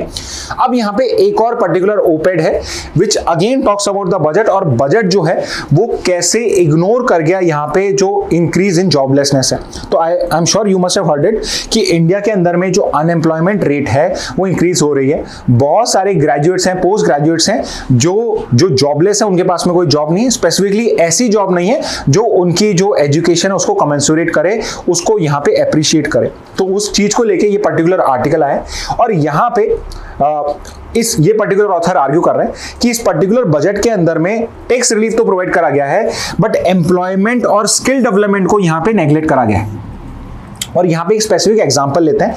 जुलाई 2024 में अभी इलेक्शंस हुए थे लास्ट ईयर आपके, उसके बाद में बजट जो अनाउंस हुआ था उसमें एक पर्टिकुलर एम्प्लॉयमेंट पैकेज, कुछ स्कीम्स अनाउंस करी गई थी। उस स्कीम्स जो बहुत सारी अनाउंस करी गई थी वो स्कीम जो है वो मिसिंग है, not mention in this particular budget. तो अब तक उन स्कीम्स को जो अनाउंस किया गया था उसका कुछ भी क्या प्रोसेस होगा एक्सेट्रा वो लेट डाउन नहीं था, और इस पर्टिकुलर बजट के अंदर में 2 लाख करोड़ की पर्टिकुलर स्कीम थी, इनका मेंशन ही नहीं है। तो अब यहाँ पे ये डाउटफुल है कि वो जो पर्टिकुलर बजट में, पिछले बजट में जो स्कीम्स अनाउंस करी गई थी उनको इंप्लीमेंट भी किया जाएगा या नहीं किया जाएगा। इसलिए ही इज आर्ग्यूइंग कि एम्प्लॉयमेंट और स्किल डेवलपमेंट को यहाँ पे नेग्लेक्ट किया गया है। और यहाँ पे ये कुछ हमें स्टैट्स भी बता रहे हैं। अब ये स्टैट्स आपके लिए इंपॉर्टेंट होते हैं कि इंडिया के अंदर में बेरोजगारी या अनएम्प्लॉयमेंट जो किस टाइप से। तो आपका एक पर्टिकुलर गवर्नमेंट का सर्वे होता है, PLFS, periodic labour force survey. As per this particular survey, youth में अनएम्प्लॉयमेंट लेवल क्या है? यूथ की डेफिनेशन होती है 15 से 29 ईयर्स। करीब 10% यूथ जो है वो आपका अनएम्प्लॉयड है, यानी कि 100 में से 10 लोग जो काम ढूंढ रहे हैं उनको काम नहीं मिल रहा है। 90 तो एम्प्लॉयड है, बट 10 लोग हैं जो काम ढूंढ रहे हैं, काम कर सकते हैं, बट उनके पास में उनको कोई भी काम नहीं मिल रहा है। और दूसरा है ग्रेजुएट अनएम्प्लॉयमेंट। ये भी एक बहुत सीरियस नंबर है, यानी किसी पर्सन ने ग्रेजुएशन कंप्लीट करी हुई है, अब वो यूथ भी हो सकता है, किसी भी एज ग्रुप का हो सकता है, उसके पास में भी कोई जॉब नहीं है, यानी 12th के बाद कॉलेज कंप्लीट हो चुका है, बट 13% लोग, यानी 100 में से 13 लोग ऐसे हैं जिनको यहाँ पे कोई भी जॉब नहीं मिल रहा है। ठीक है, तो this is a serious number. तो शिफ्ट इन एम्प्लॉयमेंट पैटर्न क्या है? बिकॉज यहाँ पे इन लोगों के पास जॉब नहीं है, तो ये जो सारे लोग हैं इनको रेगुलर सैलरी जॉब्स तो नहीं मिल रही हैं, ये जा रहे हैं एग्रीकल्चर सेक्टर में या इनफॉर्मल सेल्फ एम्प्लॉयमेंट के अंदर में। तो यहाँ पे कोई हो सकता है कि चाय बेच रहा है, कोई यहाँ पे पकोड़े की दुकान लगा रहा है, कई बार इस पे जोक्स भी बनते हैं, बट मेजरली यहाँ पे इनफॉर्मल सेल्फ एम्प्लॉयमेंट जो है, फॉर्मल नहीं इनफॉर्मल, यानी कि कोई सड़क पे कुछ काम कर रहा है, फॉर्मल इकोनॉमी का वो पार्ट नहीं है, सेल्फ एम्प्लॉयड है अपने आप में। ठीक है, तो यहां पे उनको चेंज करना है। And the bad thing is कि यहाँ पे सैड पार्ट क्या है कि जो ग्रेजुएट आपके लोग हैं वो लोग भी इस टाइप के इनफॉर्मल सेल्फ एम्प्लॉयमेंट में जाने के लिए मजबूर हैं, बिकॉज जो रेगुलर सैलरीड जॉब्स हैं उसमें there is a decline in the last few years, और इस बजट में भी कुछ भी उसके रिलेशन में कुछ अनाउंस नहीं हुआ है। इसके अलावा declining real wages and livelihood crisis. अब जो भी पर्सन कमाता है उसको दो तरीके होते हैं देखने के, एक तो होती है रियल वेज, एक होती है nominal wage. Nominal wages basically अगर आप आज 100 रुपए कमा रहे हैं और नेक्स्ट ईयर आप 105 कमा रहे हैं, विच मीन्स आपकी 5 रुपए की जो इनकम है, जो वेज है, वो इंक्रीज हुई है। बट एक होता है रियल वेज। रियल वेज वो वेज होती है जिसके अंदर मैं महंगाई को भी कैलकुलेट करता हूं। फॉर एग्जाम्पल, अगर आप लास्ट ईयर 100 रुपए कमा रहे थे और इस साल 105 कमा रहे हैं, बट लास्ट ईयर जो चीज 100 रुपए की मिलती थी आज वो 105 की मिल रही है, तो एक्चुअल में आपकी वेज इंक्रीज हुई नहीं, आपकी सैलरी दिखने में तो इंक्रीज हो रही है, बट एक्चुअल में उसकी जो रियल वैल्यू है वो कुछ भी इंक्रीज नहीं हुई है। लास्ट ईयर आप 100 कमा रहे थे, इस साल 105 कमा रहे थे। लास्ट ईयर आप 100 रुपए का प्रोडक्ट खरीद रहे, आज आप 105 का खरीद पा रहे हैं, विच मींस आप कुछ भी एक्स्ट्रा सेविंग्स नहीं कर पा रहे हैं, आप कुछ भी नया यहां पे ग्रोथ नहीं कर पा रहे। और एक्चुअल में अगर आप 2017-18 से 23-24 का डेटा देखते हैं तो जो रियल वेज है, रियल अर्निंग्स है सेल्फ एम्प्लॉयड की, वो कम हुई है, विच मींस एक्चुअल में आपकी सैलरी 100 थी, अब 105 हो गई है, बट मार्केट में जो महंगाई है वो 108 है। फॉर एग्जाम्पल, जो लास्ट ईयर 100 रुपए की प्राइस था, जो कुछ साल पहले 100 रुपए की चीज थी, वो अब 110 रुपए का है, लेकिन आपकी सैलरी क्या हुई है? 105 हुई है। तो अब एक्चुअल में जो आप 5 साल पहले खरीद सकते थे उसको खरीद भी नहीं सकते हैं, because there is a decline in real wages now. ठीक है, तो ये एक इंपॉर्टेंट पॉइंट हो जाता है। Second is high food inflation, महंगाई बढ़ रही है। सरप्लस लेबर, तो इंडिया की बहुत बड़ी प्रॉब्लम ये भी है कि जब अगर आप काम नहीं करेंगे तो कोई और कम पैसों में काम करने के लिए रेडी है, बिकॉज इंडिया के अंदर में सरप्लस लेबर है। And that is one reason कि बहुत सारे लोग इंडिया छोड़ के मिडिल ईस्ट में जाके या किसी वेस्टर्न कंट्री में जाके वहां पे जाके जॉब करना या लेबर करना क्यों पसंद करते हैं? बिकॉज वहां पे सरप्लस लेबर नहीं है, तो वहां पे उनको जो इनकम मिलती है, उनकी जो सैलरीज होती हैं वो अच्छे लेवल की होती है, कम काम के भी, उस काम के भी उनको ज्यादा पैसे मिलते हैं। ठीक है, इसके बाद डिफ्लेशनरी बजट और reduce government spending. Deflationary budget है बेसिकली इन्फ्लेशन को कम करने के लिए यहां पे बजट लेकर आया हुआ है। और इन्फ्लेशन को कम कैसे किया जा रहा है? By fiscal tightening. अगेन इसको फिस्कल डेफिसिट रिलेट करिए। अगर मुझे फिस्कल डेफिसिट कम करना है तो मुझे या तो एक्सपेंडिचर कम करना पड़ेगा या मुझे रेवेन्यू, मेरा टैक्स बढ़ाना पड़ेगा। अब मैंने टैक्स कम करा है, यहाँ पे मैंने रेवेन्यू कम कर लिया है मेरा, तो अगर मुझे फिस्कल डेफिसिट यहाँ पे करना है, फिस्कल डिसिप्लिन शो करना है, तो मुझे मेरे खर्चे कम करने पड़ेंगे। और गवर्नमेंट खर्चे कम कैसे करेगी? गवर्नमेंट जब कैपिटल एक्सपेंडिचर कम करती है या फिर गवर्नमेंट जो बहुत सारी स्कीम चलाती है जैसे नरेगा है, उसके अंदर में वो पैसा खर्चा कम करेगी। तो अगर खर्चा कम होगा तो यहाँ पे अनएम्प्लॉयमेंट जो है, लोगों के पास जो काम होगा वो कम होगा। तो जो डिफ्लेशनरी बजट होता है उस वजह से भी यहाँ पे एम्प्लॉयमेंट क्रिएशन भी कम होगा, और जो आपकी करंट एम्प्लॉयमेंट है उसके अंदर में सैलरी इंक्रीमेंट के चांसेस भी कम हो जाते हैं। ठीक है। इसके बाद यहां पे एक पर्टिकुलर आर्ग्यूमेंट है जो कई बार दिया गया है कि इनकम टैक्स कट किया जा रहा है, इससे बेटर होता कि यहां पे इनका इनडायरेक्ट टैक्स जो है उसमें रिलीफ मिले। इनडायरेक्ट टैक्स होते हैं जैसे जीएसटी। अब इन दोनों में फर्क क्या होता है? इनकम टैक्स कट जो होता है वो मेजरली एक पर्सन जो इनकम अर्न करता है उस पे होता है, बट जीएसटी जो होता है वो पर्टिकुलर प्रोडक्ट के ऊपर पे लगता है, विच मींस अगर जीएसटी कम होगा तो प्रोडक्ट का कॉस्ट कम होगा। अब इन दोनों में फर्क क्या है? लेट से कोई पर्सन है जो 15 लाख रुपए कमाता है और एक कोई पर्सन है जो महीने के 5,000 10,000 रुपए कमाता है। अब यहां पे अगर दोनों पार्ले-जी बाय करने जाएंगे तो जो 15 लाख कमाता है उसको भी वो पार्ले-जी 10 रुपए का ही पड़ेगा, और जो 5,000 कमा रहा है उसको भी जो पर्टिकुलर पार्ले-जी वो 10 रुपए का ही पड़ेगा। यानी कि मेरी इनकम हाई है तो भी मेरे को उतने का ही यहां पे बेनिफिट हो रहा है, यहां पे कोई बेनिफिट नहीं हो रहा है।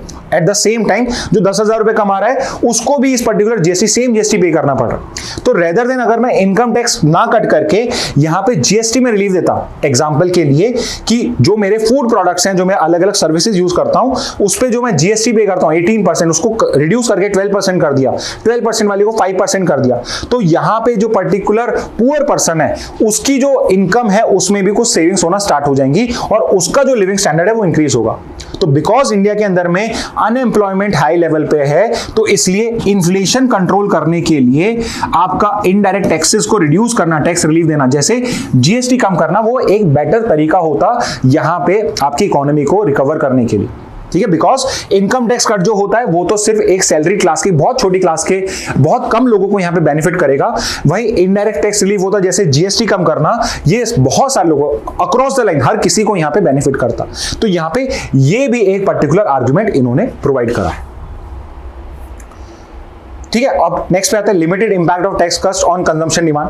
अब यहां पे ये पर्टिकुलर चीज बताई गई है कि जो आपका टैक्स कट करा गया 12 लाख के ऊपर वालों को कट करा गया है, उसमें अगर आप कंजम्पशन प्रोपेंसिटी देखते हो लो इनकम ग्रुप्स में, उनके ऊपर पे कोई बहुत ज्यादा फर्क नहीं पड़ने वाला है, बिकॉज इन एनी के जो पुरानी टैक्स रेट थी उसके बेसिस पे भी वो यहाँ पे कोई टैक्स पे नहीं कर रहे थे। तो यहाँ पे the better thing would have been कि हम कुछ ऐसे तरीके करते जिससे जो ये लो इनकम ग्रुप्स हैं इनकी इनकम इंक्रीज हो। So what is the argument here कि टैक्स कट तो आप कर रहे हो बट बहुत सारे लोग हैं जो मेजरली आपके इस टैक्स कट के अंदर में आते ही नहीं हो, वो पहले ही टैक्स पेइंग नहीं थे, उनकी सैलरी जो है वो बहुत कम है, तो इस वजह से जो इंपैक्ट होगा टैक्स कट का वो कंजम्पशन डिमांड पे बहुत ही कम होगा। एग्जांपल जैसे नरेगा वेज हाइक, ये आप कर सकते हैं रूरल डिमांड को इंक्रीज करने के लिए। Third next is corporate profit versus employment generation.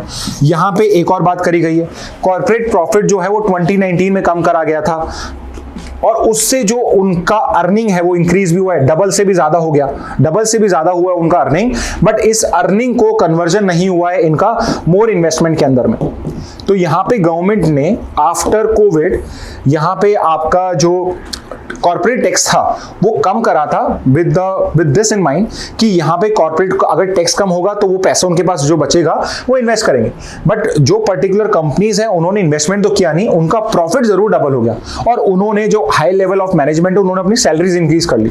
तो यहां पर क्या हो रहा है कि मैंने टैक्स भी कम कर लिया, रेवेन्यू भी मैंने कम कर लिया और उससे मेरा जो इन्वेस्टमेंट है वो भी इंक्रीज नहीं हो रहा है। तो यहां पे मैं जी भी मेरा डिक्रीज हो रहा है बिकॉज मेरा यहां पे रेवेन्यू कम हो रहा है और प्लस मेरा जो आई है वो भी इंक्रीज नहीं हो रहा है। तो यहां पे again it has been argued कि कॉर्पोरेट प्रॉफिट्स की जगह हमें एम्प्लॉयमेंट जनरेशन पे वर्क करना चाहिए। ठीक है, तो ये भी एक पर्टिकुलर इनका आर्ग्यूमेंट है। ठीक है, तो ये जो पर्टिकुलर आर्टिकल है ये मेजरली डिस्कस कर रहा है कि बजट के अंदर में जो अनाउंसमेंट्स हुए हैं वो जॉबलेसनेस से कैसे डायरेक्टली या इनडायरेक्टली उसको सपोर्ट नहीं कर रहे हैं। ठीक है, तो रेदर देन टैक्स सेविंग्स की जगह अगर यहाँ पे एम्प्लॉयमेंट क्रिएशन पे फोकस होता सो लॉन्ग टर्म के अंदर में एंड शॉर्ट टर्म के अंदर में भी ये मार्केट लिए ज्यादा बेनिफिशियल होता, बिकॉज अगर यहाँ पे मैं एम्प्लॉयमेंट करूंगा तो लोगों की इनकम बढ़ेगी, लोगों की इनकम अगर इंक्रीज होगी तो वो जाके कंजम्पशन एक्सपेंडिचर अपने आप इंक्रीज करेंगे। So this is the basic argument. अब एक और आर्टिकल आता है इंडियन एक्सप्रेस का which is again talking about the scope of budget और the budget's role on the agriculture, कि एग्रीकल्चर को लेके बजट के अंदर में क्या क्या है। तो अगेन बेसिक्स हमने थोड़ा डिस्कस कर लिया। ये पर्टिकुलर आर्टिकल आपका स्पेसिफिकली एग्रीकल्चर पे डिस्कस करता है। तो यहाँ पे ये 100 डिस्ट्रिक्ट वाला पॉइंट फिर से आ चुका है आपका कि 100 डिस्ट्रिक्ट के अंदर में हम क्रॉप्स डाइवर्सिफिकेशन और मेजरली प्रोडक्टिविटी, एग्रीकल्चर प्रोडक्टिविटी को इंप्रूव करने की बात करेंगे।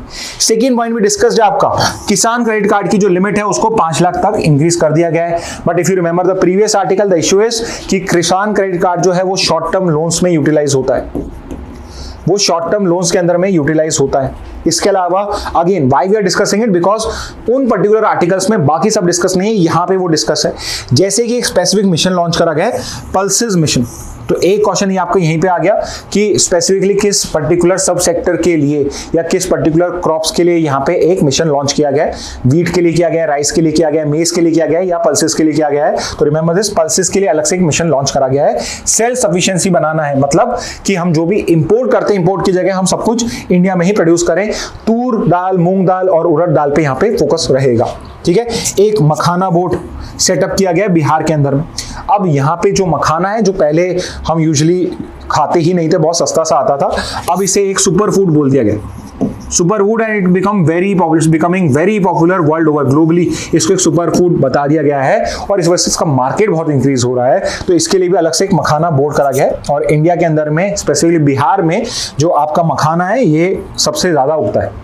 ठीक है, बजट एलोकेशन और कंसर्न्स क्या हैं आपके, एग्रीकल्चर और एलाइड सेक्टर के अंदर में 1.49 ट्रिलियन किया गया है, जो 4% इंक्रीज है, which is a good increase. तो 1.4 ट्रिलियन रुपीज जो यहाँ पे आपका एलोकेशन किया गया है, ये एक अच्छा एलोकेशन है एग्रीकल्चर सेक्टर को लेके। इन्फ्लेशन जो है वो 4 से 5% है, अगेन 4% का इंक्रीज है और महंगाई भी अगर 4% है तो एक्चुअल में बजट इंक्रीमेंट नहीं हुआ है, ये इनका यहाँ पे कहना है। अब पीएम किसान करके एक स्कीम है, इफ यू रिमेंबर, 6,000 रुपए आपके साल भर के किसानों को दिए जाते हैं 3 इंस्टॉलमेंट्स में, उसका बजट 60,000 रखा है, लास्ट ईयर भी यही था, विच मींस कि इसके अंदर में भी कोई इंक्रीमेंट नहीं है। ठीक है, तो यहाँ पे रूरल एरियाज के अंदर में उनकी इनकम कैसे इंक्रीज होगी उसको यहाँ पे क्वेश्चन कर रहे हैं। अब यहाँ पे स्ट्रक्चरल प्रॉब्लम्स एग्रीकल्चर की कुछ बताई हुई हैं। आई होप अभी हमने थोड़े टाइम पहले डिस्कस करा था कि एग्रीकल्चर सेक्टर होता है, मैन्युफैक्चरिंग होता है और आपका सर्विसेज सेक्टर होता है। और इंडिया जो है पहले एग्रीकल्चर डिपेंडेंट था आपका और वो डायरेक्टली सर्विस सेक्टर पे मूव कर चुका है और एग्रीकल्चर का शेयर जो जीडीपी में है वो डिक्लाइन होता जा रहा है। एक टाइम पे 50% जो शेयर था आपकी जीडीपी का वो एग्रीकल्चर के थ्रू आता था, अब सिर्फ 17.7% आता है। बट द इशू वाज कि पहले आपका जीडीपी शेयर भी ज्यादा था और एम्प्लॉयमेंट भी सबसे ज्यादा वहीं था।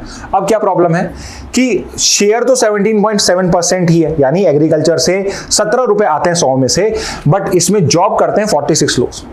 ठीक है, तो आप देख सकते हैं कि 46 लोग मिला के 17 रुपए ही कमा रहे हैं, यानी कि यहाँ पे बहुत ज्यादा रिक्वायरमेंट है कि जो पर्टिकुलर पर्सन एम्प्लॉयड हैं इनको मैन्युफैक्चरिंग के अंदर में या सर्विसेज सेक्टर के अंदर में मूव करा जाए, या फिर एग्रीकल्चर के अंदर में जो जीडीपी है इसका प्रोडक्टिविटी इसको इंक्रीज करा जाए, सो दैट इसका या तो शेयर इंक्रीज हो या फिर यहाँ पे एम्प्लॉयमेंट जो लेवल है वो यहाँ पे कम करा जाए।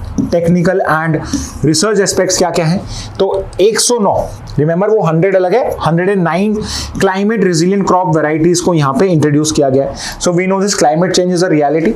तो अब क्या है कि जो यूजुअल टेम्परेचर होता था किसी ज्योग्राफी के अंदर में वो अब या तो यूजुअल से इंक्रीज होगा या कम होगा। इस वजह से जो लेवल ऑफ प्रोडक्टिविटी पहले होती थी, इट इज नॉट पॉसिबल कि अगर मैं सेम काइंड ऑफ एग्रीकल्चर कर रहा हूं तो सेम काइंड ऑफ मुझे क्रॉप प्रोडक्शन मिले। तो इसलिए मैंने क्लाइमेट रेजिलिएंट क्रॉप वेराइटीज को यहाँ पे ग्रो करा है जो 109 इन नंबर है। सेकेंड इज R&D इन्वेस्टमेंट जो है वो भी लो है, below 0.5% of agriculture GDP. Ideally it should be 1% for sustainable growth, but ये भी कम ही आपका 0.5% ही है। Mission for vegetables and fruits भी लॉन्च करा गया है विद अ 500 करोड़ बजट। सो एक ये क्वेश्चन डायरेक्टली आ सकता है कि वेजिटेबल एंड फ्रूट्स का जो मिशन है उसका बजट क्या है, सो इट इज 500 करोड़। अब global trade and crop diversification को लेके क्या है, सो पल्सेस के लेकर हमने पल्सेस मिशन लॉन्च करा है, ऑयल सीड मिशन हम पहले से कर रहे हैं, कॉटन एंड मेज के लिए कोई स्पेसिफिक मिशन नहीं है, प्रोबेबली इसको भी करा जाएगा। तो ये इंपोर्ट डिपेंडेंस है, उसको क्या करना चाहिए उसको लेकर यहाँ पे क्वेश्चन करा गया। इस आर्टिकल को आप रीड करेंगे तो राइस और व्हीट डोमिनेट करती है, व्हाई, बिकॉज आपका जो एमएसपी पॉलिसीज है, मिनिमम सपोर्ट प्राइस पॉलिसीज हैं, वो मेजरली राइस और व्हीट को केटर करती हैं। ठीक है, तो यहां पे इस पर्टिकुलर बात पे भी डिस्कशन करा हुआ है। नेक्स्ट पे आते हैं, post harvest losses and infrastructure development. तो आपका पोस्ट हार्वेस्ट लॉस की आई टोल्ड यू कि बिकॉज इंडिया के अंदर में स्टोरेज सिस्टम अच्छे नहीं है, इंफ्रा अच्छा नहीं है, इसलिए आपके फ्रूट्स में, वेजिटेबल्स के अंदर में हार्वेस्ट करने के बाद, उसको तोड़ने के बाद उसमें करीब करीब 8% आपके फ्रूट्स खराब हो जाते हैं, 7% वेजिटेबल होते हैं, करीब करीब $1.5 ट्रिलियन एनुअली। सोचिए कितना सारा पैसा होता है जो खराब हो जाता है बिकॉज आपके जो पर्टिकुलर वेजिटेबल्स और फ्रूट्स हैं वो रॉट हो जाते हैं। ठीक है, तो cold storage and warehousing का इन्वेस्टमेंट है उसको इंक्रीज करा गया है और इसको और भी इंक्रीज करने की रिक्वायरमेंट है। This has been said here. Private investment जो है उसको इंकरेज करा गया है, बट इसको इंप्लीमेंट कैसे करोगे ये चैलेंज है। तो यहाँ पे ऑल्दो प्राइवेट सेक्टर जो है, प्राइवेट जो इन्वेस्टमेंट है स्टोरेज में भी इंक्रीज हो, मार्केटिंग के अंदर में उसको इंक्रीज करने की बात है, बट वो इंप्लीमेंट हो पाएगा नहीं हो पाएगा वो उस पर एक बड़ा क्वेश्चन मार्क है। ये पर्टिकुलर आर्टिकल इस चीज के बारे में भी बात करता है।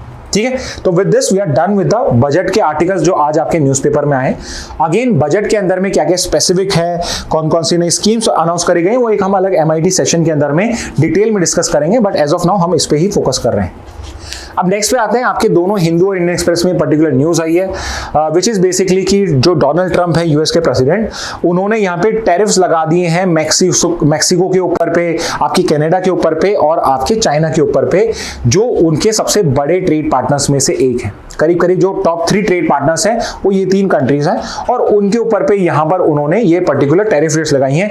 मैक्सिको और कनाडा के ऊपर पे 25% और चाइनीज गुड्स के ऊपर पे 10% ड्यूटी लगाई गई, विच मीन्स कि जो भी प्रोडक्ट अब वहां से इंपोर्ट होगा उनको ये पर्टिकुलर चार्जेस पे करने पड़ेंगे।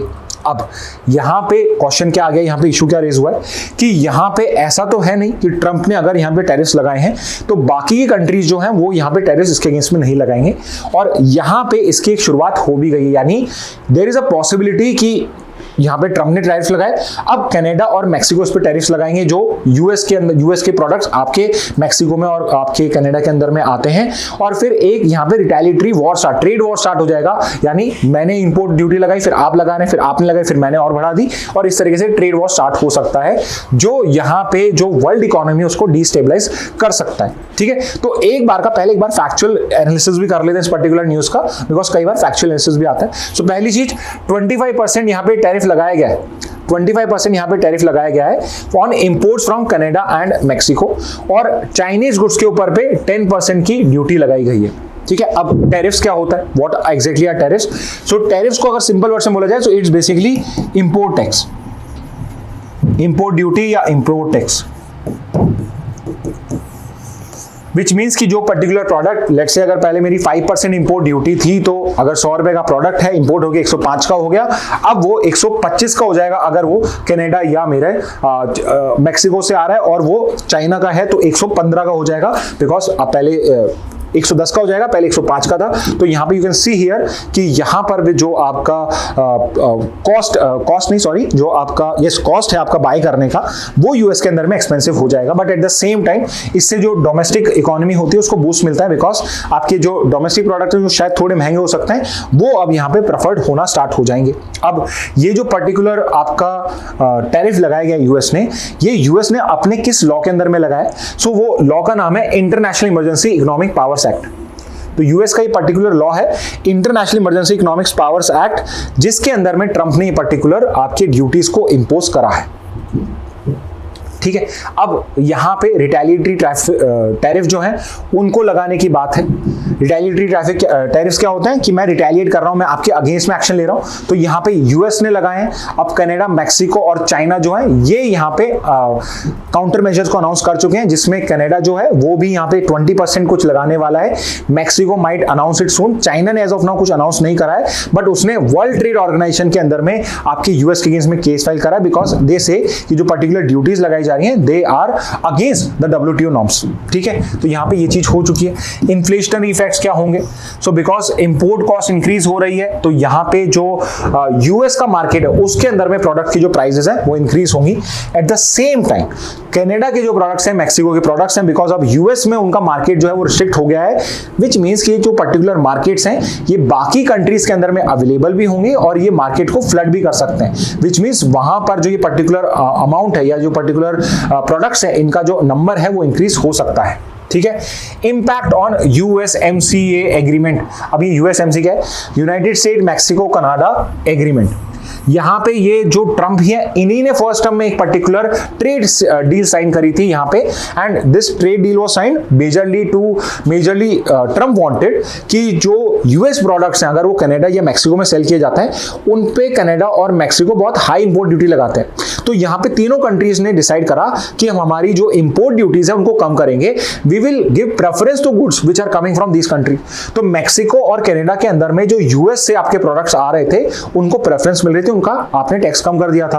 अब यहां पे डोनाल्ड ट्रंप इस पर्टिकुलर टर्म के अंदर में इस पर्टिकुलर ट्रेड डील के अगेंस्ट, एग्रीमेंट के अगेंस्ट जाके खुद के टैरिफ रेट्स इंक्रीज कर रहे हैं। और बिकॉज ये टैरिफ रेट जो रेट्स इंक्रीज करे जा रहे हैं ये इस एग्रीमेंट के अगेंस्ट में जा रहे हैं, तो यहां पे देयर इज अ पॉसिबिलिटी कि जो कोर्ट्स हैं यूएस के, वो इस पर्टिकुलर जो इंक्रीज इन टैरिफ्स है इसको अलाउ ही ना करे। ठीक है। इसके बाद एक क्वेश्चन बनता है प्रोटेक्शनिज्म वर्सेस फ्री ट्रेड। अगर आप थोड़ा भी हिस्ट्री देखते हैं तो आप ये देखेंगे कि ग्लोबलाइजेशन का फ्लैग बेयरर कौन था? It was USA, western country, specifically USA, जो ग्लोबलाइजेशन की बात करता था, फ्री ट्रेड की बात करता था। And now the situation is like this कि जो आपका फ्री ट्रेड का सबसे बड़ा यहाँ पे एडवोकेट था वो खुद प्रोटेक्शनिज्म की तरफ जा रहा है। अपने मार्केट को प्रोटेक्ट करने के लिए वो अपने मार्केट को क्लोज करा by increasing the import duty. तो यहाँ पे प्रोटेक्शनिज्म और फ्री ट्रेड के बीच में एक नया डिबेट स्टार्ट होना लाजमी है। ठीक है। अब ग्लोबल और डोमेस्टिक रिएक्शन क्या होंगे? फॉर एग्जांपल कनाडा का रिस्पांस क्या है? 25% रिटेलिएटरी टैरिफ हम लगा देंगे यहाँ पे। मैक्सिको क्या है? वो अपना खुद का एक प्लान तैयार कर रहा है, वो ये देखेगा कि टैरिफ्स को यहाँ पे काउंटर कैसे किया जा सकता है। यूएस ने क्या, चाइना ने क्या करा है? चाइना ने WTO में जाके यूएस के अगेंस्ट में यहाँ पे कंप्लेन करी है। यूरोपियन यूनियन ने अनाउंस करा है कि अगर इस टाइप के टैरिफ्स हमारे ऊपर लगाए जाएंगे तो हम भी एक एक्सट्रीम रिटेलिएशन करेंगे। तो it has warned of retaliation if the US imposes tariff on you goods. तो यूरोपियन यूनियन गुड्स पे अगर कोई टैरिफ लगाया जाएगा तो यूरोपियन यूनियन जो एक बड़ा मार्केट है यूएस गुड्स का, वो भी उस पे रिटेलिएटरी टैरिफ्स लगाएगा। अब यहाँ पे इंडिया का यहाँ पे लेसन क्या है? सो एज ऑफ नाउ तो इंडिया को तो टारगेट करके कुछ भी नहीं करा गया है, बट इट इज पॉसिबल कि after a point of time जो डोनाल्ड ट्रंप है वो यहाँ पे इंडिया के अगेंस्ट में टैरिफ्स लगाना स्टार्ट कर दें। बिकॉज अगर आप यूएस के टॉप 10 ट्रेड पार्टनर्स देखते हो, जो इंडिया है वो 8th नंबर पे आता है, 8th से 9th नंबर पे आता है आपका। और यहां पर भी जो यूएस है उसका ट्रेड डेफिसिट है, मतलब वो इंडिया से इंपोर्ट ज्यादा करता है और इंडिया को एक्सपोर्ट कम करता है। करीब $118 बिलियन का हमारा ट्रेड है दोनों कंट्रीज का, जिसमें इंडिया 36 बिलियन ज्यादा एक्सपोर्ट करता है। This is the trade deficit of US. हमारा ट्रेड सरप्लस हो गया, उनका ट्रेड डेफिसिट हो गया। तो यहां पे जो पर्टिकुलर इंडिया और यूएस का ट्रेड है उसका भी इंपैक्ट हो सकता है। और इसमें मेजरली लेसन्स क्या इंडिया के लिए कि जितना जल्दी हो सके इंडिया को डोनाल्ड ट्रंप के साथ जाके डीलिंग्स करनी चाहिए, सो दैट कि अगर वो कुछ इस टाइप का प्लान कर रहे हैं तो हमें पहले से पता, हम we are prepared for it, and moreover हम नेगोशिएट करके एक बेटर डील हमारे लिए साइन कर सकते हैं। ठीक है। तो यहां पे this is basically the case. Next पे आते हैं Chief Justice of India Supreme Court जजेस hear out issues of district judiciary, discuss case pendency recruitment. तो यहाँ पे आपके चीफ जस्टिस ऑफ इंडिया ने एक पर्टिकुलर कॉन्फ्रेंस यहाँ पे होल्ड करी थी।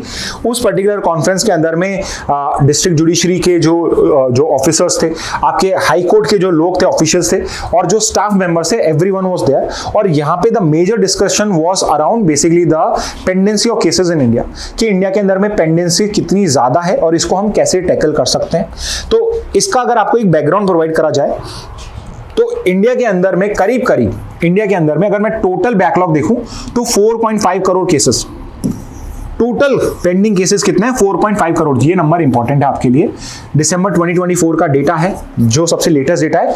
इंडिया के अंदर में 4.5 करोड़ केसेस जो हैं वो पेंडिंग है in all the courts, including supreme court, high court, district court, सारे कोर्ट्स का मिला लेंगे तो 4.5 करोड़ पेंडिंग है आपके। और अगर मैं उसको ब्रेक डाउन करूं, सिविल केसेस जो होते हैं आपके, उसके करीब आपका 10 लाख केसेस इसके हैं। और क्रिमिनल केसेस को करा जाए तो करीब आके 1 करोड़ केसेस आपके, 1 करोड़ आपके 9 लाख उसके केसेस हैं, और 3 करोड़ 47 लाख आपके criminal cases. You can see here कि क्रिमिनल केसेस जो हैं वो ज्यादा हैं, these are more, civil cases आपके कम हो जाएंगे। ठीक है, तो ये एक डेटा हो जाएगा कि भाई पेंडेंसी के अंदर में अगर आ जाए कि which of the following cases has more backlog in terms of pendency, तो यहाँ पे यू शुड नो दिस कि क्रिमिनल केसेस ज्यादा आपके पेंडिंग है और सिविल केसेस कम है। ठीक है, तो एक इंपॉर्टेंट पॉइंट हो जाएगा। अगर अब मैं आपको स्पेसिफिक डेटा प्रोवाइड करूं तो 1 साल से कम के जो केस हैं, करीब करीब 25% जो पेंडिंग केसेस है वो 1 साल से कम के, यानी सिर्फ 2024 में इनको यहाँ पे फाइल करा गया होगा। 1 से 3 साल वाले करीब करीब 29% आपके केस हैं, यानी करीब करीब 60% केसेस जो है वो 3 साल या उससे पहले के हैं, उससे कम के हैं, बाकी के उससे ज्यादा के, यानी करीब करीब आपके 40% केस ऐसे हो गए जो मेजरली आपके 3 साल से ऊपर के हो जाएंगे।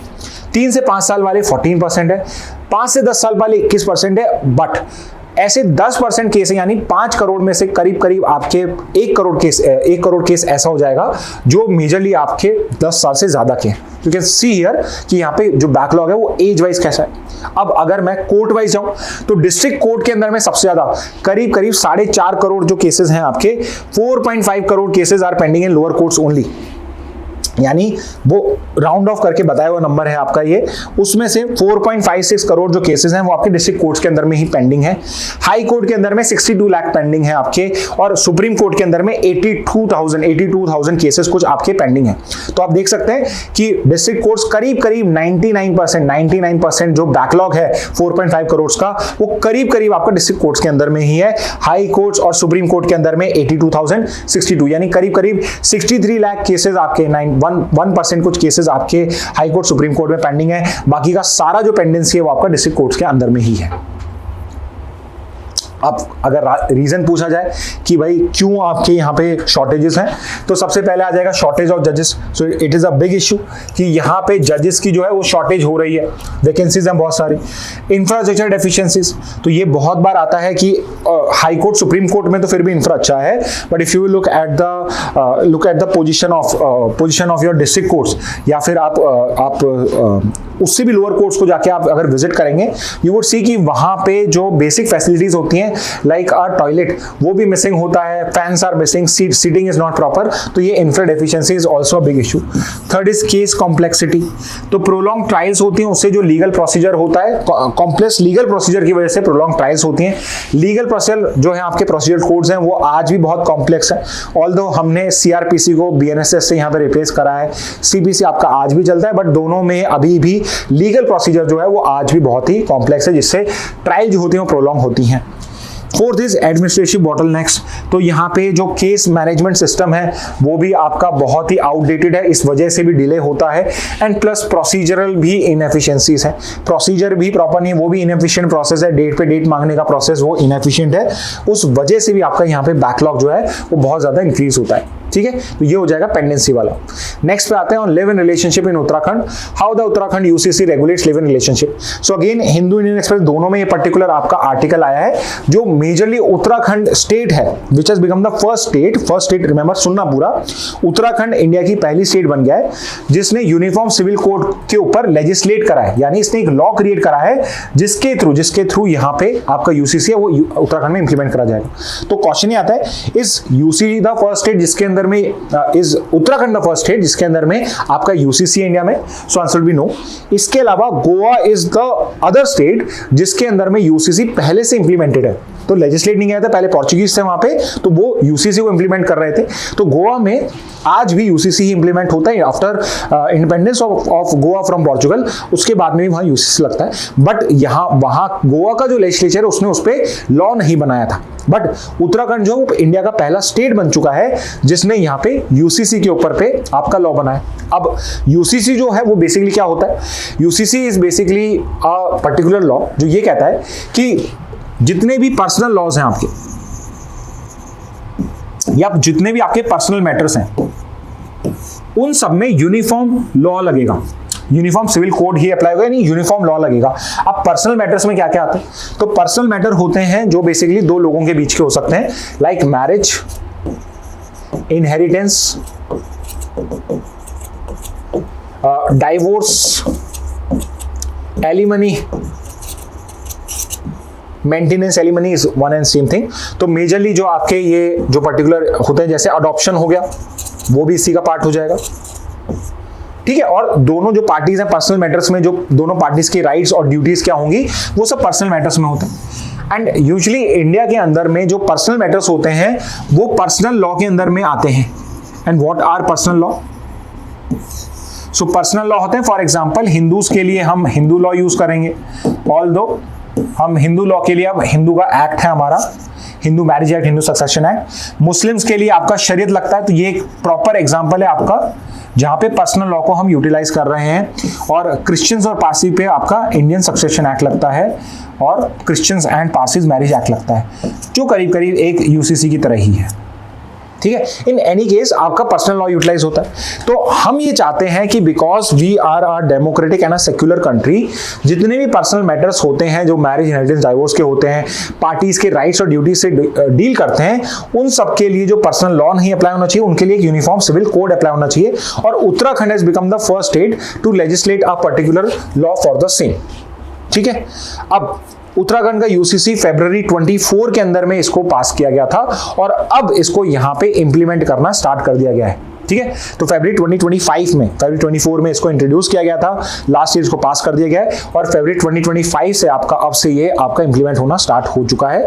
और यहां पे दे आर सेइंग कि हम रेगुलेट करेंगे लिव इन रिलेशनशिप को भी, मैरिज को भी, ensuring gender justice. So remember, जब मैं यूसीसी की बात कर रहा हूं, पर्सनल मैटर्स की बात कर रहा हूं, उसमें लिव इन रिलेशनशिप जो है वो नहीं आता है। What exactly is live in relationship? So live in relationship can be defined as two persons living together but they are not in a particular relationship which can be called as marriage, which would be equivalent to marriage, ठीक है। Marriage जैसी लगती है, दो लोग साथ में रह रहे हैं बट एक्चुअल में वो मैरिज नहीं है, उन दोनों के कोई भी लीगल राइट्स और ड्यूटीज नहीं है एक दूसरे की तरफ, ठीक है। ऑल्दो एक डिस्क्लेमर अगर मैं दूं, आपके इंडियन कोर्ट्स ने कुछ राइट्स उनको देने प्रोवाइड करें। फॉर एग्जांपल, अगर कोई दो पर्सन्स, एक मेल फीमेल, अगर एक लिव इन रिलेशन में रहते हैं तो उन दोनों के ऊपर पे डोमेस्टिक वायलेंस एक्ट जो है, वो जो पर्टिकुलर गर्ल है वो उस पर्टिकुलर मैन के ऊपर पे डोमेस्टिक वायलेंस का केस यहाँ पे फाइल कर सकती है, ठीक है। सो ऑल्दो मैरिज के अंदर में डोमेस्टिक वायलेंस का अप्लाई होता है बट लिव इन रिलेशनशिप पे भी इसको एक्सटेंड कर दिया गया है, ठीक है। तो ऐसा नहीं है कि लगता नहीं है, बट यूजुअली रिलेशनशिप जो आपकी मैरिज की रिलेशनशिप होती है, लिव इन रिलेशनशिप, उसमें कंसीडर नहीं किया जाती है, ठीक है। यहाँ पे जेंडर जस्टिस की बात है, वाई सो? बिकॉज यूसीसी कहता है कि आप किसी भी रिलीजन से बिलोंग करते हो, आपकी जो भी प्रॉपर्टी, एंसेस्ट्रल प्रॉपर्टी है, उसमें चाहे सन हो चाहे डॉटर्स हो, सबको इक्वल यहाँ पे आपको शेयर मिलेगा, इररिस्पेक्टिव ऑफ आपका पर्सनल लॉ क्या कहता है। तो ये है इसके अंदर में। अब लिव इन रिलेशनशिप को लेके क्या करा गया? सो लिव इन रिलेशनशिप को डिफाइन कैसे करा गया? It is basically a man and a women. So remember this, live in relationship आपके यूसीसी के अंदर में, उत्तराखंड यूसीसी में, बिटवीन LGBTQ नहीं हो सकती है। सो आपका जो उत्तराखंड का यूसीसी है, it only talks about a live in relationship between man and women जो कोहैबिट कर रहे हैं अंडर वन रूफ, एक ही रूफ के अंदर में रह रहे हैं man and women in a relationship in the nature of marriage. Marriage नहीं है, in the nature of marriage है। तो अगर एक मैन और वुमेन एक घर के नीचे रहते हैं तो उसको लिव इन रिलेशनशिप माना जाएगा, ठीक है। और इसमें सबसे इंपॉर्टेंट क्या है?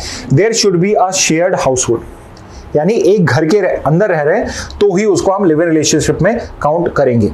अब ये लिव इन रिलेशनशिप किस में होता है? It is limited to unmarried, मतलब शादी नहीं हुई है, डाइवोर्स भी है तो भी वो अनमैरिड ही काउंट हो रहे हैं।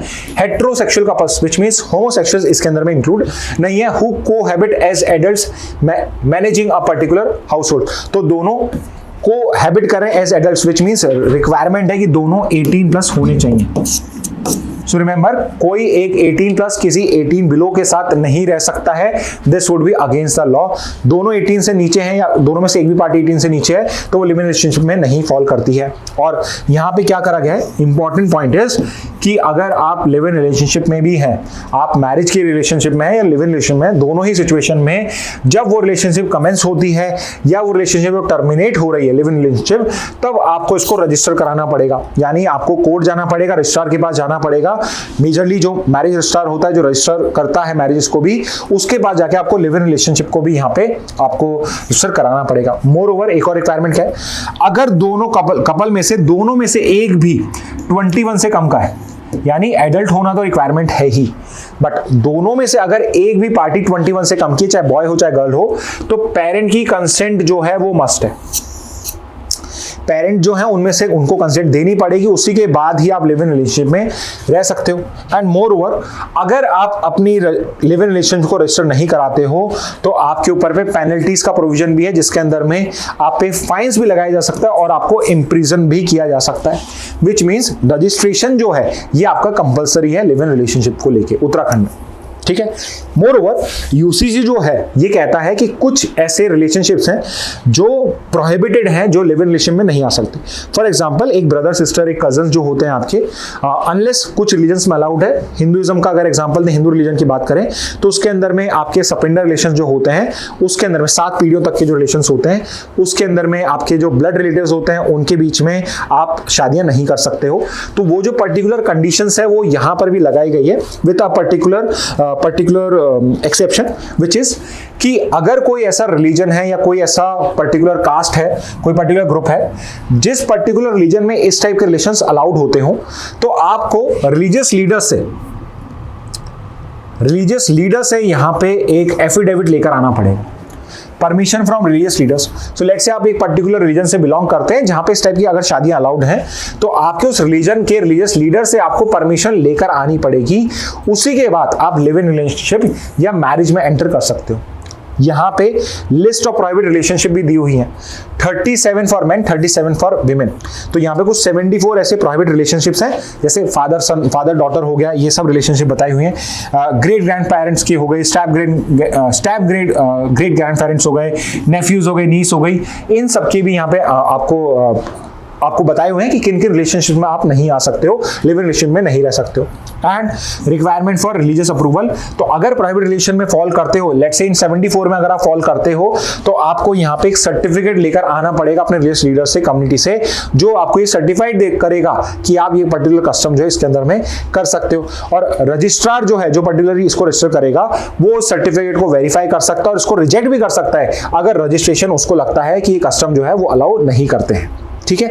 तो यहाँ पे ये रिक्वायरमेंट हो जाएगा आपके रिलीजियस अप्रूवल के लिए, ठीक है। और रेगुलेशन है यहाँ बेसिकली वेरिफिकेशन प्रोसेस, प्रॉपर एक वेरिफिकेशन प्रोसेस है जिसके थ्रू आपका ये पर्टिकुलर वेरिफिकेशन करा जाएगा। You can read this particular PPT to understand कि बेसिकली वेरिफिकेशन प्रोसेस है क्या यहाँ पे।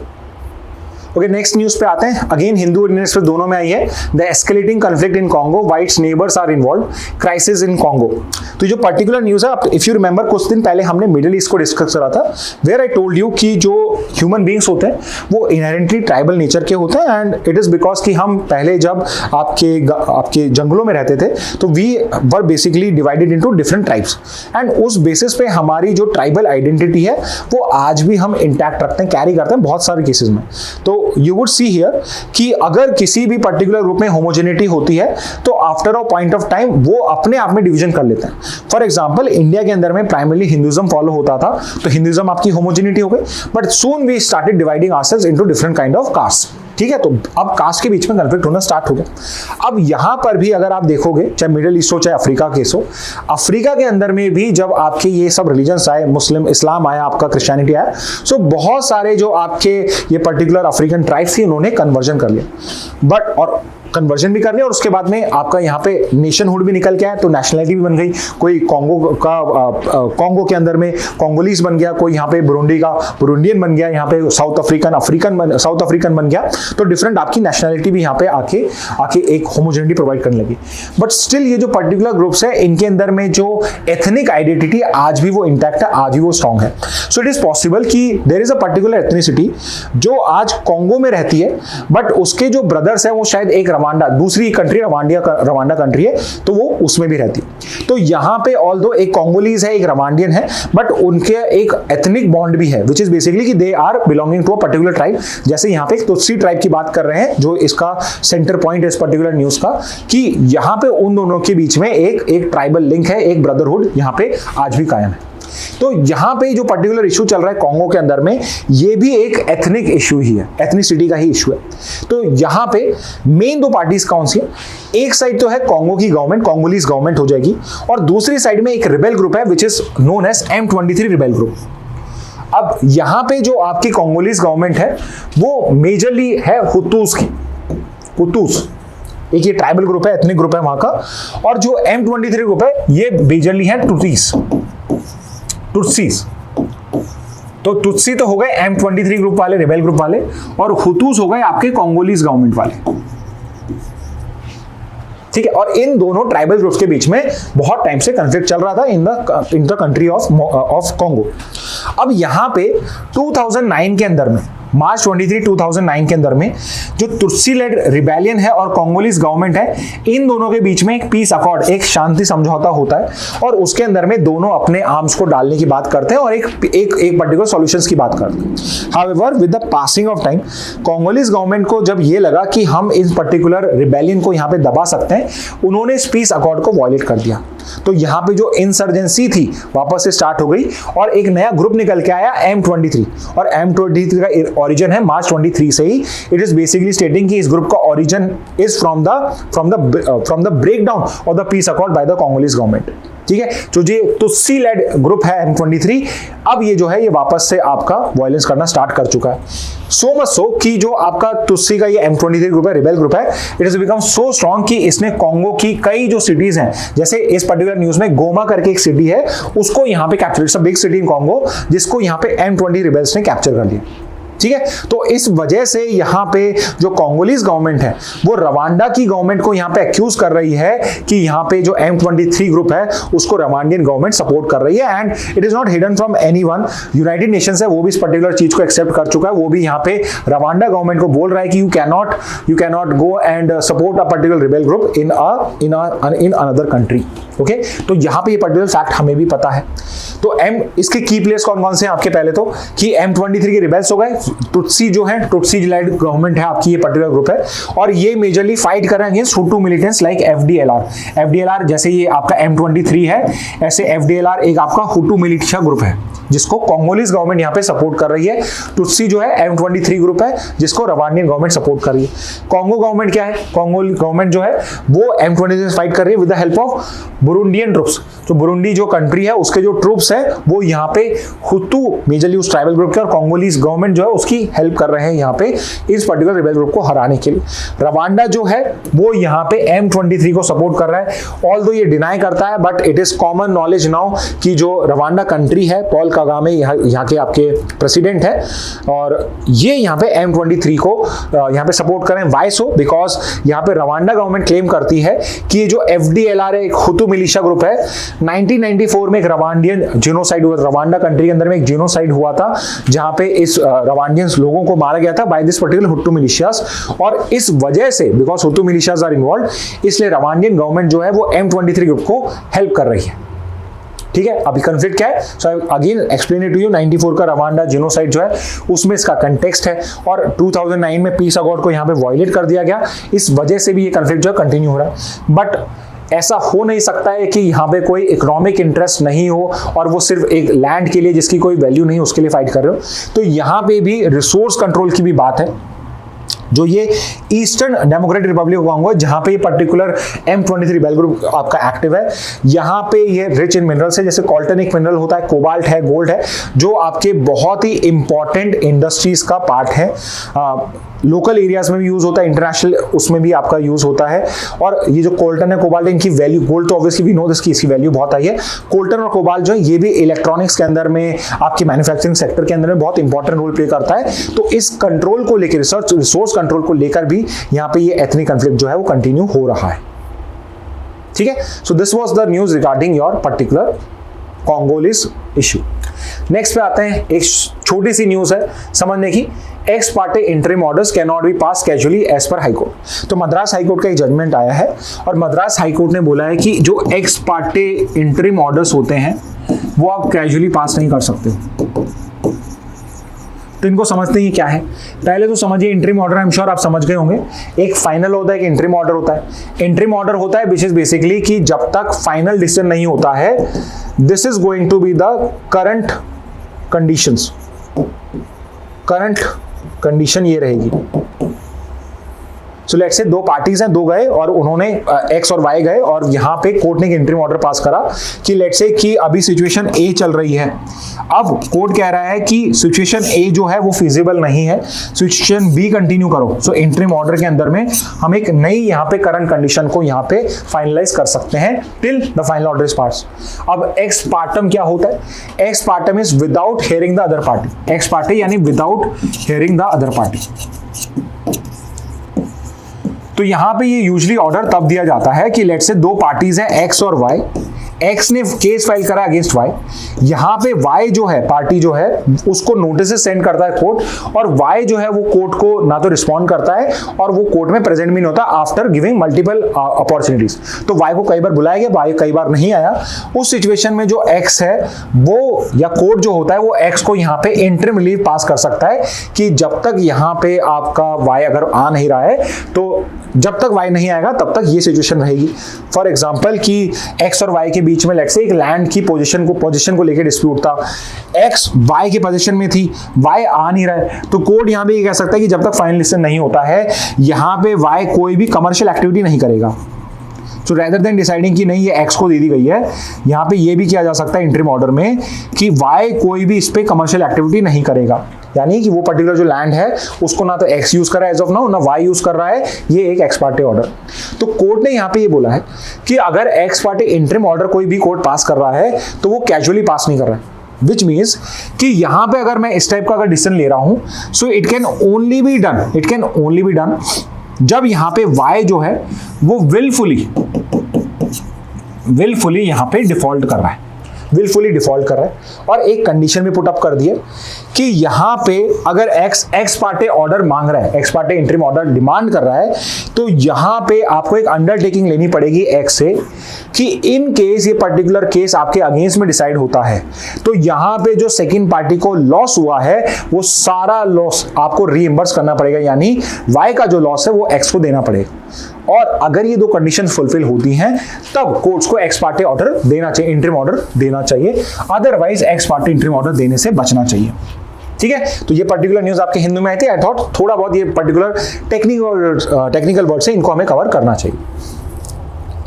इंडियन एक्सप्रेस की न्यूज पे आते हैं। अगेन ये न्यूज आपके दोनों न्यूज़पेपर में आई है और कुछ टाइम पहले अगेन इट इज एडवाइजेबल, अभी कुछ टाइम पहले जस्टिना मैम ने आपका एक MIT सेशन करा है on your 100th launch of rocket by ISRO. उस कंटेक्स्ट में पर्टिकुलर न्यूज है आपकी। सो इफ यू रिमेंबर जो 100th लॉन्च किया गया था वो एक कंप्लीट सक्सेस नहीं रहा है, बिकॉज उस पर्टिकुलर लॉन्च के अंदर में जो हम सैटेलाइट लॉन्च कर रहे थे, जो पर्टिकुलर सैटेलाइट थी NVS-02, जिस पर्टिकुलर ऑर्बिट में उसको रोटेशन के लिए सेंड करना था, उस particular because of some malfunctioning उस ऑर्बिट में हम उसे लॉन्च नहीं कर पाए। वो 70 किलोमीटर 170 किलोमीटर्स की पहले एक ऑर्बिट है उसके अंदर में वो आपकी वहां पे जाके लॉन्च हुई, वहां पे जाके हमने उसको लॉन्च कर दिया। सो इस वजह से जिस पर्टिकुलर पर्पस के लिए, इफ यू रिमेंबर अगेन आप उसको देखेंगे उसमें सब डिटेल में समझा हुआ है। नाविक जो आपका है नेविगेशन विद इंडियन कॉन्स्टिलेशन करके, जो इंडिया का खुद का GPS टाइप सिस्टम है, जैसे यूएस का GPS होता है ग्लोबल पोजिशनिंग सिस्टम, इंडिया का जो रीजनल पोजिशनिंग सिस्टम है उसका नाम नाविक है, और उसकी एक सैटेलाइट को रिप्लेस करने के लिए हमने NVS-02 को लॉन्च किया था। नाउ द इश्यू इज कि जिस ऑर्बिट में लॉन्च करना था उस ऑर्बिट में वो लॉन्च हुई नहीं है, उससे डाइवर्ट हो गए वो किसी और ऑर्बिट में हमने यहाँ पे सेट कर दी है। तो अब हम इसको यूटिलाइज उस पर्पस के लिए तो नहीं कर पाएंगे, किसी और पर्पस के लिए इसको करा जाएगा। ओके, तो दिस इज द न्यूज। तो फाइनली हम एक अच्छी न्यूज से यहाँ पे कंक्लूड करेंगे, विच इज बेसिकली इंडिया का अभी विमेन का T20 क्रिकेट वर्ल्ड कप चला था अंडर 19 लेवल का। उसका जो फाइनल मैच था it was played between India and south Africa, and इसमें इंडिया ने वन साइडेड यहाँ पे साउथ अफ्रीका को डिफीट कर दिया है। एंड इंडिया का परफॉर्मेंस इतना अच्छा था इस टूर्नामेंट में कि इंडिया पूरे टूर्नामेंट के अंदर में अनडिफिटेड थी, विच मींस पहले मैच से लेके फाइनल मैच तक इंडिया की इस वुमेन टीम ने एक भी मैच नहीं रहा, पूरा अनडिफिटेड है, which is basically a world record also. तो यहाँ पे एक अलग ही चीज करके दिखाई है कि पूरे टूर्नामेंट के अंदर में जो इंडिया की टीम है वो यहाँ पे एक भी मैच नहीं हारी है।